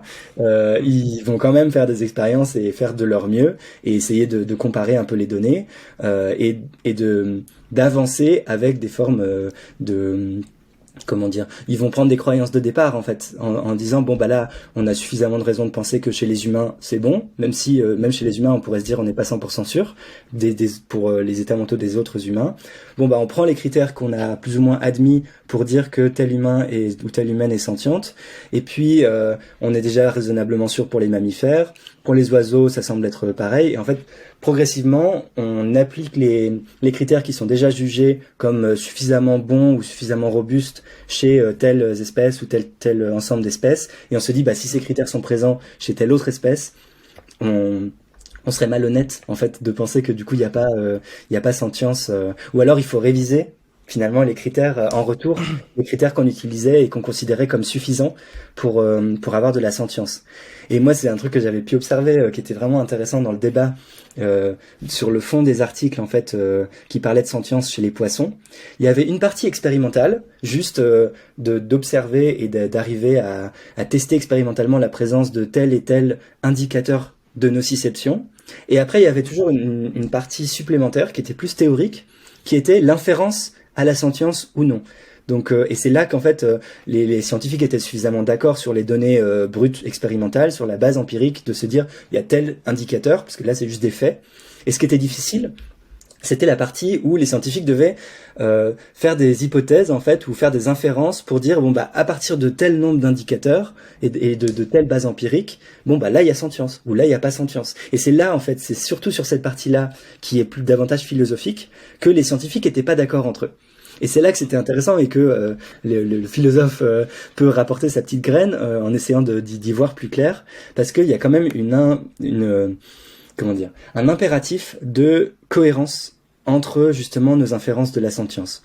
Donc c'est là où j'ai vu qu'il y a la fameuse scientifique Lynn Snedden dans un de ses articles, ses détracteurs qui elle défendait la sentience des poissons, et ses détracteurs disaient bah non en fait il n'y a pas suffisamment d'indicateurs, ou il manque tel indicateur qui est absolument nécessaire, et donc il manquait par exemple le débat a tourné autour de la présence d'un néocortex, donc de structures corticales du cerveau supérieur qui sont pas présentes chez les poissons. Et ce qu'a répondu Lynn Snedden, elle a dit en fait chez les oiseaux déjà il n'y a pas ces structures corticales, il y a des structures homologues, mais il n'y a pas de néocortex chez les oiseaux, et pourtant c'est considéré assez largement pour l'instant dans le consensus scientifique que tous ces critères-là, s'ils sont présents, sont suffisants pour dire que les oiseaux sont sentients.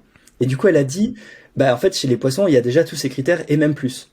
Donc, si vous n'êtes pas d'accord, si vous utilisez ça comme argument pour dire que les poissons sont pas sentients, il faut que, par cohérence, vous disiez aussi que, en fait, les oiseaux sont pas sentients. Et là, ils étaient pas prêts à dire ça, parce que ça aurait été vu comme surprenant comme position. C'était une prise de position qui entraînait des coûts, parce que ça veut dire qu'il fallait tout remodifier sur les critères qu'on considérait comme suffisants pour avoir de la sentience.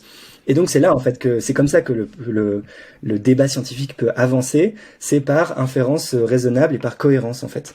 Mais même pour les oiseaux en soi, on pourrait dire qu'on n'a toujours pas la certitude absolue. Mais par contre, si on l'accepte chez les oiseaux, on a suffisamment de données maintenant pour dire que on doit aussi l'accepter chez les poissons. Mmh. Ouais, et c'est un petit peu le même problème avec la vie d'ailleurs, parce que, je sais pas, nous, sur Terre, on a une vie qui est basée sur le carbone, mais peut-être qu'il y a des martiens qui ont une vie basée sur, je sais pas, le phosphore, qui sont faits de phosphore, et du coup, on considérerait pas ça comme de la vie, alors que peut-être qu'ils sont vivants aussi. Et la sentience, c'est un peu la même chose, à quelque part. Nous, on a peut-être une sentience particulière, mais peut-être qu'il y a d'autres manières d'arriver à de la sentience, quoi, dont on connaît pas forcément les critères. Ouais. Et justement, en fait, du coup, si je comprends bien, pour dire qu'une espèce est sentiente ou non, on va avoir justement comme ça une liste de critères, et puis se dire, est-ce que cette espèce coche un petit peu à quelque part ces critères, quoi. Eh disons que c'est la meilleure chose qu'ont trouvé les scientifiques, à défaut de pouvoir trouver des choses qui, à défaut de pouvoir comprendre exactement comment fonctionne la fonction biologique sentience. Parce que si on pouvait l'observer, on aurait juste à l'observer et à dire là c'est là. Et on n'a pas ça, comme je l'ai dit, c'est pas possible. Donc, ce que font les scientifiques, c'est qu'ils essayent d'étudier des choses qui semblent être corrélées systématiquement à la sentience, et qui, elles, sont observables. Donc c'est ce qu'on appelle les corrélats objectifs de la sentience. où on parlait aussi de corrélat objectif de la conscience. Donc en fait, c'est quand tu as un humain qui est étudié expérimentalement et qui nous dit bah là j'ai mal et dans tel autre cas non là je sens rien, et bah on va regarder un peu tous les autres trucs qui sont présents et qu'on peut observer et faire la différence et se dire bah là dans tel cas quand il dit qu'il a mal il y a tel indicateur qui est présent et quand il dit qu'il ressent rien ça semble éteint dans le cerveau ou alors il manque un nerf ou il manque un récepteur à la nociception. Et c'est ce qui nous permet un peu par comparaison et par extension progressive de partir de ce qu'on peut observer et aussi d'espèces qui nous donnent des rapports verbaux. Donc typiquement, c'est une des limites principales de pouvoir étudier aussi la sentience chez les autres animaux, c'est que nous, on a ce truc pratique de pouvoir dire qu'on a mal. Donc en fait, quand on teste des trucs, on peut dire j'ai mal, et d'ailleurs c'est tout l'objectif, l'idée des échelles subjectives de la douleur. Des fois, on vous a peut-être demandé si vous êtes allé à l'hôpital, combien t'as mal de 1 à 10. Voilà, on peut pas faire mieux que ça. Enfin, si, ouais, on a développé des meilleures techniques mais on a quand même besoin de rapports verbaux en général pour témoigner et pour être sûr de la présence de sentience. Et c'est ce qui nous a permis de travailler une liste temporaire d'indicateurs qu'ensuite on essaie d'aller comparer chez d'autres espèces. Et on fait ça un peu de proche en proche, jusqu'à aller à des espèces qui semblent très différentes et pour lesquelles il y a peut-être un fonctionnement très différent ou au moins un peu différent de cette même fonction de sentience. En fait, une même fonction peut être réalisée par des agencements physiologiques différents. La vision, c'est pareil. En fait, la vision, nous on voit et les chats voient. Mais à la fois, ça donne une vision un peu différente, parce que les chats voient pas exactement les mêmes choses, voient mieux la nuit, voient pas les mêmes couleurs, c'est pas les mêmes yeux, c'est pas les mêmes organes, c'est pas la même connexion dans leur cerveau, mais on peut quand même dire que les chats, comme les humains, voient. Et bah pareil pour la sentience, si les poissons sont sentients, ce qu'on a de très bonnes raisons de penser, il y a de fortes chances que ça fasse pas du tout la même chose d'avoir mal pour un poisson que pour un humain. Mais c'est quand même une même fonction générale qui est réalisée, qui donne lieu à on parle d'une phénoménologie différente, donc ça fait des choses qualitativement pas exactement pareilles, et qui est réalisée, cette fonction, par un agencement physiologique un peu différent, parce que de toute évidence, chez les poissons, c'est pas exactement ni les mêmes récepteurs à la douleur, ni les mêmes nerfs qui fonctionnent pas exactement pareil, ni les mêmes agencements du cerveau, mais dans un cas comme dans l'autre, on peut dire qu'il y a douleur. Et c'est cette différence, ce jeu qu'il peut y avoir en fait dans différentes façons de réaliser une même fonction qui fait toute la difficulté en fait de l'étude de la sentience. Ouais, donc finalement, ce que nous on appelle douleur, le ressenti qu'on appelle douleur, est peut-être différent en fait chez le poisson. Ce serait aussi une expérience négative, mais une expérience négative probablement un peu différente de la nôtre. Très probablement, ouais. Et est-ce que, au-delà du fait que ça puisse être différent, est-ce que ça peut aussi être plus ou moins élevé, disons? Est-ce que peut-être on peut imaginer que des insectes sont sentients, par exemple, mais ils peuvent ressentir la douleur jusqu'à 1, alors qu'une vache peut la ressentir jusqu'à 9, par exemple? Est-ce que c'est une sorte de graduation comme ça de la douleur de la sentience? Ouais, c'est un grand débat, cette question du gradualisme de la sentience potentielle, et ça pose aussi la question de est-ce qu'on pourrait quantifier en fait des états de douleur ou des états de plaisir. Donc là, c'est des grands défis. Il y a des philosophes qui sont en train de se pencher sur ces questions-là, et on n'a pas encore du tout toutes les réponses. Mais pour donner peut-être un début de réponse ou d'intuition, parce que souvent on pense que c'est soit l'un soit l'autre quand on parle de gradualisme. On dit la sentience, soit on est sentient, soit on l'est pas. Du coup c'est binaire. Du coup c'est pas graduel. Ou sinon c'est une forme de gradient de pas sentient jusqu'à complètement sentient. En fait je pense pas que ça s'exprime comme ça. Je pense que effectivement soit on est sentient, soit on l'est pas. Mais que quand on est sentient, on peut avoir toute une gamme de perception, parce qu'il faut se souvenir que la sentience c'est la conscience, donc c'est toujours la conscience de quelque chose, c'est la conscience d'un certain état, d'un certain stimulus, d'un état interne qui donne lieu à cette expérience phénoménale. Donc en fait on peut avoir conscience de plus ou moins de choses et de façon plus ou moins intense. Donc il s'agit pas de dire qu'un tel ou une telle serait plus sentiente qu'une autre, mais c'est plutôt un tel ou une telle serait sentiente de plus de choses différentes, capterait en fait consciemment une plus grande variété peut-être de stimuli ou une plus grande variété de choses à voir qui seraient peut-être agréables et du coup donneraient lieu à des expériences de plaisir. Et peut-être que ça peut être plus ou moins intense aussi. Donc c'est pas l'un ou l'autre, en fait, il peut y avoir à la fois une forme de gradualisme et on peut quand même en dire que à partir du moment où tu as ne serait-ce que les prémices de la perception consciente phénoménalement de quelque chose. C'est peut-être le cas chez les insectes, hein. On peut l'imaginer que qu'une espèce d'insecte qui serait sentiente aurait peut-être des perceptions très limitées par rapport à d'autres espèces et très vagues peut-être ou moins intenses, mais c'est pas sûr non plus, hein. Mais on peut s'imaginer que voilà qu'ils aient peut-être accès à des petites formes d'état sentient, mais qui soient sentients quand même. Ouais. Et justement, je disais par exemple avec la vie qui pourrait être basée par exemple sur du phosphore, est-ce que la sentience, on pourrait du coup imaginer la même chose pour les plantes, dans le sens que nous, on a une forme de sentience précise, et puis les plantes, en fait, ont un truc complètement différent qu'on n'arrive pas encore à déterminer maintenant, mais peut-être qu'on arrivera à déterminer plus tard, mais qui est pas du tout basé sur un cerveau tel qu'on a nous, etc. Est-ce que ça, c'est possible? Est-ce que ça fait débat, ou est-ce que non, c'est vraiment stupide? Bah, en fait, dans l'absolu, oui, et c'est un peu gênant, mais dans l'absolu, n'importe quoi pourrait être sentient, en fait. Euh, Même un caillou. Après, quand on réfléchit raisonnablement, on peut avoir plus ou moins de raisons de penser ça. Et je pense que chez les pierres, par exemple, et même chez les plantes, on a très peu de raisons d'avoir raisonnablement une inférence de la sentience. Mais théoriquement, la sentience, c'est une fonction, c'est un truc, un état du monde bizarre, d'un truc qui apparaît, qui, pourquoi pas, pourrait apparaître sur des trucs bizarres avec des agencements physiques qu'on connaît pas. Donc là, c'est le philosophe qui répond que en théorie, oui, c'est possible. Après, le scientifique te dira que bah, si t'as pas de bonnes raisons de penser et des bons arguments pour le dire, ça vaut pas forcément le coup de l'affirmer haut et fort, quoi.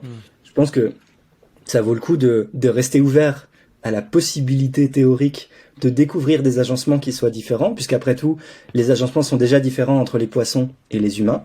Alors, dans une gamme beaucoup plus réduite, mais il y a quand même des fonctionnements un peu différents qui semblent donner lieu à la même fonction sentience. Mais oui, en théorie, ce qui nous aiderait en fait, et ce qui manque pour le moment, mais ce qui fait l'objet de recherches intenses, c'est moi la perspective que je t'ai proposée, c'est un peu une perspective bottom-up, tu vois, de bon bah on regarde dans les expériences ce qu'on arrive à trouver, on utilise des indicateurs même si c'est pas la façon parfaite de déterminer la sentience, et puis on avance comme on peut par cohérence et en extension progressive des connaissances et des inférences de la sentience. Ce qui serait bien, c'est qu'on arrive à faire à connaître pourquoi dans l'histoire évolutive la sentience est apparue et a été sélectionnée et a été conservée. Et si on arrivait à faire ça, on arriverait à dire, bah du coup la sentience, elle remplit telle fonction et elle sert à telle chose, donc elle sert chez telles espèces et tels individus parce que ils étaient dans tels environnements. Ça, ce serait pratique de pouvoir le faire parce que ça nous permettrait beaucoup plus facilement de regarder l'arbre phylogénétique et de dire, eh ben c'est là que ça s'est développé, et donc a priori, il y a de fortes chances que tous les descendants de cet ancêtre commun aient conservé ensuite cette fonction, même ils auraient pu la reperdre, hein. Mais il y a plus de chances de penser que si t'es proche d'un point de vue évolutif, eh ben t'auras aussi cette fonction de la même façon que les autres animaux qui sont proches de nous ont des fonctions similaires et de moins en moins similaires souvent à mesure qu'on s'éloigne de nous. Par exemple, la vision marche de plus en plus différemment jusqu'à avoir éventuellement des animaux qui n'ont pas de vision et qui s'appuient sur d'autres sens. Mais il y a quand même des limites à ça. C'est que ça répondrait pas à la question de la possibilité de l'émergence sur l'arbre phylogénétique, d'émergence séparée en fait. Il y a des fonctions biologiques qui sont apparues simultanément ou à des moments différents, de façon différente, et qui ont été sélectionnées en fait et conservées à des moments différents de l'histoire évolutive. Et c'est pas impossible que ce soit la même chose pour la sentience. Que nous, on a un ancêtre commun qui a développé des formes primitives de sentience qui ont ensuite été améliorées, raffinées, sélectionnées, conservées par du fait de l'environnement parce que ça semblait apporter un avantage évolutif. Et que au fil des mutations aléatoires, il y a eu une forme d'émergence plus robuste de ce qu'on a aujourd'hui et qui est la sentience et la conscience. c'est pas impossible que des animaux aussi éloignés de nous que les céphalopodes, donc les poulpes en fait, qui sont très très éloignés de nous, plus que les poissons il me semble, et aussi en fait, et on a pour l'instant de très bonnes raisons de penser que les poulpes sont aussi sentients. Ils semblent remplir aussi énormément de critères, et puis ne serait-ce que pour des questions d'intelligence en fait, qui est quelque chose de différent donc de la sentience, mais on a aussi des bonnes raisons de voir, de constater en fait l'intelligence énorme des poulpes, qui n'est pas due à un ancêtre commun avec nous, mais qui semble avoir fait l'objet d'une émergence séparée à un autre moment de l'histoire évolutive et dans d'autres contextes et d'autres environnements. Donc peut-être que la sentience a un tel avantage en fait évolutif, confère un tel avantage évolutif, que si elle apparaît par mutation à un moment n'importe où dans l'arbre, bah peut-être elle va être sélectionnée en fait. Et peut-être elle va être conservée. Donc avoir l'histoire évolutive phylogénétique nous donnera pas forcément toutes les réponses non plus. Et ça fait qu'il y a de grandes limites à toute la toute la méthode que je t'ai présentée, de regarder un peu quels sont les critères et tout, et de se dire il y a quand même plus de plausibilité que les autres animaux qui nous sont les plus proches ont aussi cette fonction-là. C'était plus probable a priori avant de faire toute expérience que les chimpanzés aient de la sentience aussi, plutôt que les poissons, parce que les poissons sont beaucoup plus éloignés que nous sur l'arbre phylogénétique. Mais ça fait pas tout, et on semble avoir déjà de bonnes raisons de penser que les poulpes sont sentients, ce qui serait une forte... Enfin, ça va ouvrir des champs de réflexion et encore beaucoup de recherches pour les années à venir. Mais tout ça pour dire qu'il y a plusieurs entrées dans les études scientifiques de la sentience, et que l'histoire évolutive joue très certainement un rôle. Et d'ailleurs, il y a beaucoup de biologistes évolutionnaires qui travaillent sur cette question-là, à essayer de proposer des hypothèses en fait de quelle fonction pourrait remplir la sentience et pourquoi ça a été sélectionné dans tel contexte de l'histoire. Et si on, du coup, le podcast s'appelle Le Futurologue Podcast. Si on se projette un petit peu dans le futur, tu penses que ça serait possible qu'on arrive à créer une intelligence artificielle qui serait sentiente, ou qui serait consciente, peut-être sans être sentiente, ou les deux? Est-ce que c'est des choses qui seraient possibles? Et du coup, est-ce qu'il faudrait aussi les prendre en compte moralement, j'imagine? Alors, je vais répondre en plusieurs temps. De nouveau, théoriquement oui. Mais moi, je sais pas vraiment, j'ai pas de certitude, et surtout j'ai trop peu de connaissances sur la question des intelligences artificielles pour savoir ne serait-ce qu'où on en est en fait dans leur évolution et dans leur prouesse de conscience ou intellectuelle. En tout cas, il n'y a rien qui laisse penser que ce serait une capacité qui pourrait être uniquement liée à la biologie et liée au carbone. Probablement que si un petit peu de la même manière qu'on peut faire des calculs avec un boulier, et qu'on peut faire des calculs avec une calculatrice alors que c'est le même support, on peut réaliser la même fonction avec plusieurs supports. On peut imaginer en tout cas une intelligence artificielle qui pourrait avoir les mêmes capacités malgré que ce soit un support différent, quoi. Oui, après on pourrait aussi imaginer que la sentience c'est un truc qui a besoin d'un support biologique et vivant. Et en fait, on comprend encore trop peu la sentience pour je pense, pouvoir dire d'un côté ou de l'autre, à part que toutes les formes de sentience qu'on observe pour le moment, ou dont on a une confiance relative, sont sur des formes de vie, en fait, sont sur du vivant. Mais ça nous dit rien, en fait. Je pense que c'est vraiment pas sûr, mais il faut être ouvert à la possibilité. Et aussi, par rapport à ce que tu disais sur est-ce qu'il pourrait être sentient ou conscient sans être sentient, je pense que c'est plus plausible qu'une intelligence artificielle devienne consciente au sens de conscience d'accès que sentiente. Donc ça arrivera probablement plus tôt si les deux sont voués à arriver, ou peut-être que il y aura mais je pense qu'on est déjà très proche en fait des formes de conscience d'accès, parce que ça demande moins de choses en fait d'avoir juste conscience d'accès, pouvoir intégrer l'information et la traiter de façon très concentrée.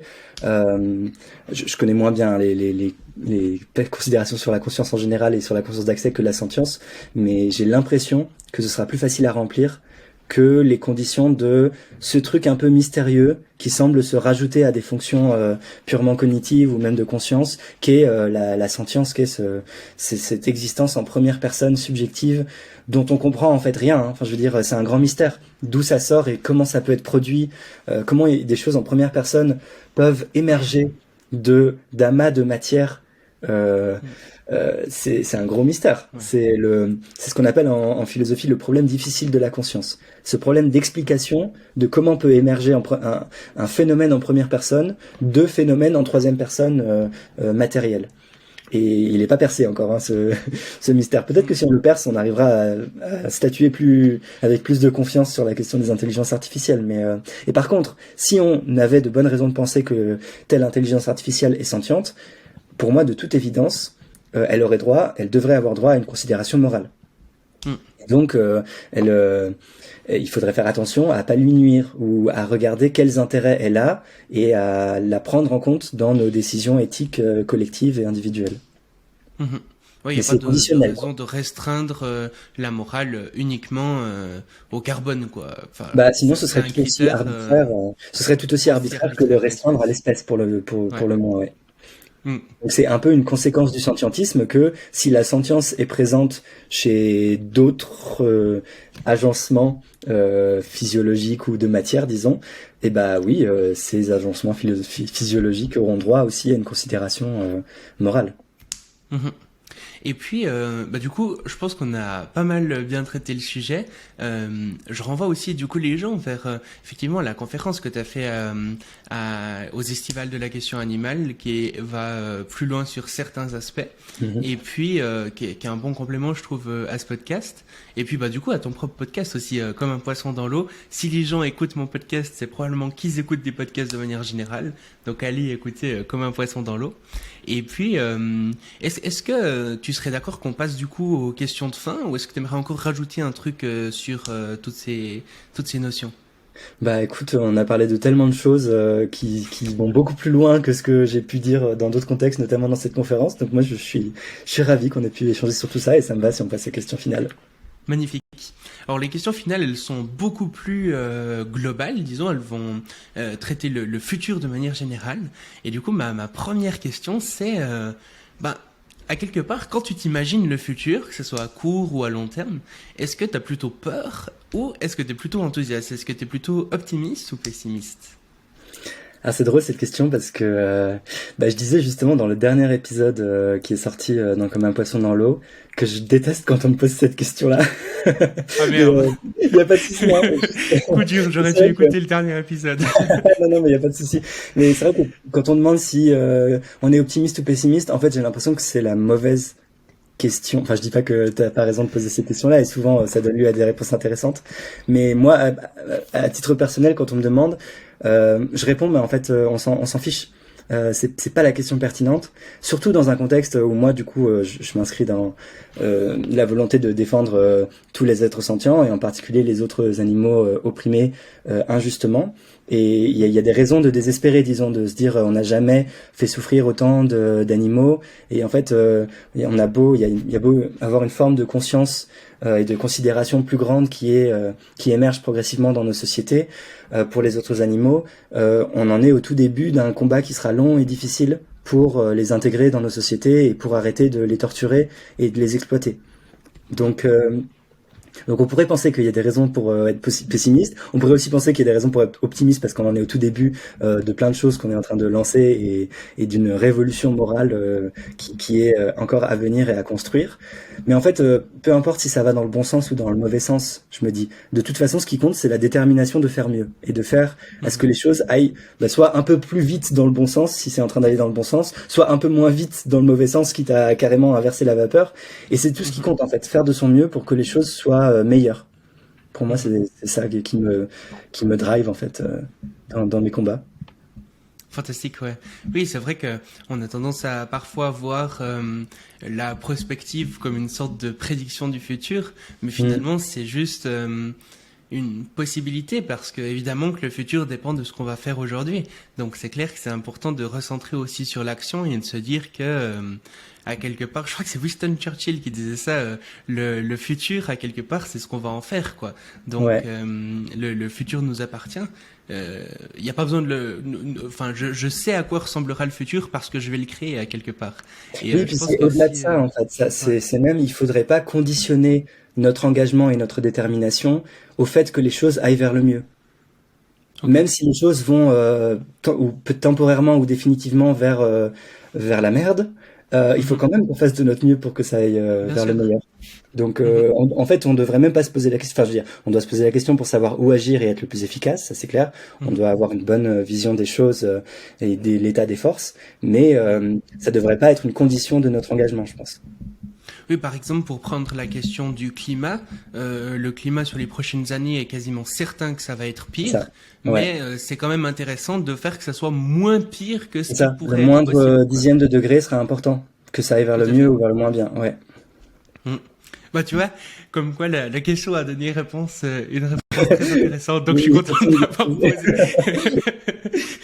Mais du coup, bon, si tu devais t'imaginer, quand même, disons que toutes ces choses que tu mets en place et tout, ça va quand même dans un sens, et probablement que tu as quand même, disons, une utopie à quelque part, un futur que tu aimerais venir voir. Putain, j'arrive plus à parler. Un futur que tu aimerais voir advenir. Et concrètement, au-delà même des animaux, je pense qu'il comprend évidemment les animaux, mais au-delà de ça, à quoi ça ressemblerait? Est-ce que tu es plutôt, je sais pas, communiste révolutionnaire et tu veux que le futur soit communiste ou concrètement à quoi ça ressemblerait comme ça une sorte de futur parfait pour toi? Bah, c'est difficile parce que j'ai pas toutes les informations de ce qui pourrait faire un futur parfait. Mais la façon dont je l'envisage, oui, c'est déjà un futur où on arrête d'opprimer des individus parce qu'ils auraient pas les mêmes capacités ou parce qu'ils seraient plus vulnérables. C'est en fait plus largement une société où on peut prendre soin des plus vulnérables plutôt que de les opprimer encore plus et leur enlever des opportunités, voire carrément pour le cas des autres animaux, les tuer, les torturer avant ça et finalement les manger ou les utiliser. Je pense que c'est le minimum à attendre d'une société utopique que j'imagine. Mais plus largement, moi, je vois une société, bah oui, débarrassée aussi d'autres formes d'oppression qui n'ont pas plus lieu d'être. Si on cherche à développer l'égalité et la justice, c'est un peu vague parce que j'ai du mal à imaginer précisément ce que ça pourrait être. Mais il y a des tentatives au sein de la pensée antispéciste de développer aussi une forme de construction positive d'un idéal et de ce que pourrait être une société politique avec les autres animaux qui soient pas des relations d'exploitation et de domination. Et c'est ce qu'on appelle un peu le concept de zoopolis. Donc en fait, une cité politique pensée entre les espèces et en essayant de permettre à tout le monde de s'exprimer démocratiquement ou d'avoir sa voix exprimée et entendue et des formes d'interaction qui soient enrichissantes pour tout le monde et indépendamment de nos espèces. C'est quelque chose qu'on peut déjà imaginer parce qu'en fait on interagit pour beaucoup d'entre nous avec d'autres animaux, des animaux domestiques qui sont de compagnie, qui sont avec nous et qui sont le plus souvent considérés comme faisant partie de notre famille. Et ben si on étend ça aux autres animaux, on peut avoir un début de réflexion sur ce que pourrait être une société plus juste entre tous les animaux. Ils n'auront pas tous ce statut-là. Il y en aura d'autres qui voudront vivre leur vie de leur côté. Il y en aura d'autres qui interagiront de temps en temps avec nous, un peu dans les villes, qui viendront nous dire coucou, mais après qui s'en iront. Mais oui, la base de mon utopie, c'est la fin des oppressions, quoi. Magnifique. Et si tu étais comme ça sur une grande scène, que tu avais un micro dans les mains et qu'il y avait l'humanité entière devant toi qui t'écoutait, quel message t'aimerais leur faire passer si tu avais justement un discours comme ça à faire en quelques minutes, qu'est-ce que tu leur dirais? Ah, c'est difficile comme question. Faudrait être sûr d'avoir bien réfléchi à l'avance. C'est juste que je n'ai pas fait pour choisir le discours le plus pertinent pour faire le plus de bien. Bah, je pense que ce qu'il y aurait d'important à dire, ouais, tu me fais douter. Je suis pas sûr que ce serait ce qui est le plus efficace, mais je pense que c'est suffisamment efficace pour être sûr que au moins ça ferait plus de bien. C'est d'appeler à plus de considération de l'oppression. Il y a une reconnaissance en fait de l'oppression et de la discrimination envers les autres animaux, de faire connaître, parce que aussi c'est peut-être la limite principale, c'est que les gens connaissent pas le spécisme, que c'est encore très peu connu, et de même que la sentience, que déjà si tout le monde connaissait profondément toutes les toutes les façons de penser ce qu'est le spécisme en tant que système organisé de nos sociétés qui opprime les autres animaux et connaissait la sentience comme le critère pertinent moralement qu'il est, ça ferait déjà beaucoup de bien et ça réglerait, j'espère, beaucoup de problèmes. Ça le ferait pas magiquement, hein, ça demanderait des combats, des luttes, mais et si au moins plus de personnes en avaient conscience, je pense qu'on pourrait commencer à aller plus rapidement dans le bon sens.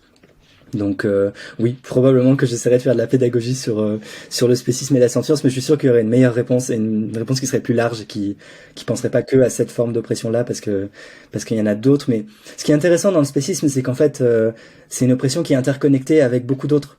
Et c'est une des choses que j'ai à cœur de traiter dans Comme un poisson dans l'eau, c'est que y a plein de liens super pertinents à penser entre la façon dont les animaux sont animalisés, c'est-à-dire construits comme des êtres tuables, exploitables à merci selon notre bon vouloir, et la façon dont dont des humains aussi ont été animalisés par des processus qui sont pas sans lien justement avec le spécisme. C'est le cas du racisme où on voit comment les personnes racisées ont aussi été animalisées et ça a aussi été un des moyens de leur oppression. Encore aujourd'hui, on entend des insultes animalisantes à l'Assemblée nationale en France qui n'auraient plus lieu d'être et qu'on ne reconnaît pas comme aussi quelque chose qui est pas sans lien avec le spécisme. Pareil pour les minorités de genre et pareil pour un combat dont on parle trop peu, mais qui est la lutte contre le capacitisme en général, le validisme, parce que il y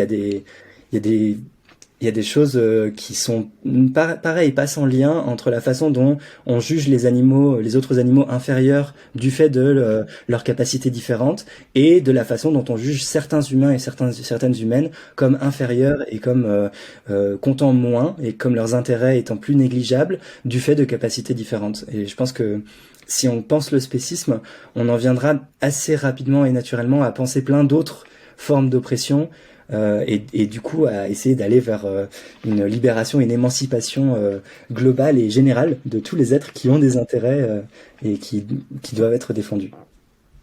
Ouais. Et bah, si vous voulez, en tout cas, continuer à explorer tous ces sujets, bah, je peux que vous recommander très vivement le podcast de Victor, Comme un poisson dans l'eau, qui, et en plus, les derniers épisodes traitent justement de cette question du rapport entre racisme et spécisme qui peut être très lié. Et je pense que tu traiteras aussi des autres formes d'oppression et du lien avec le spécisme dans d'autres épisodes.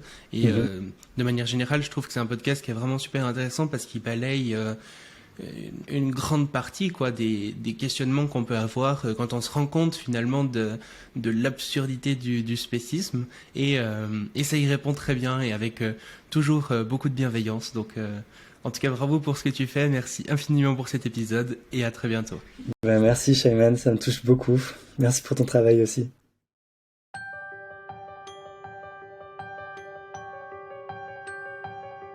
Merci d'avoir écouté le Futurologue Podcast, le podcast pour comprendre les enjeux de demain.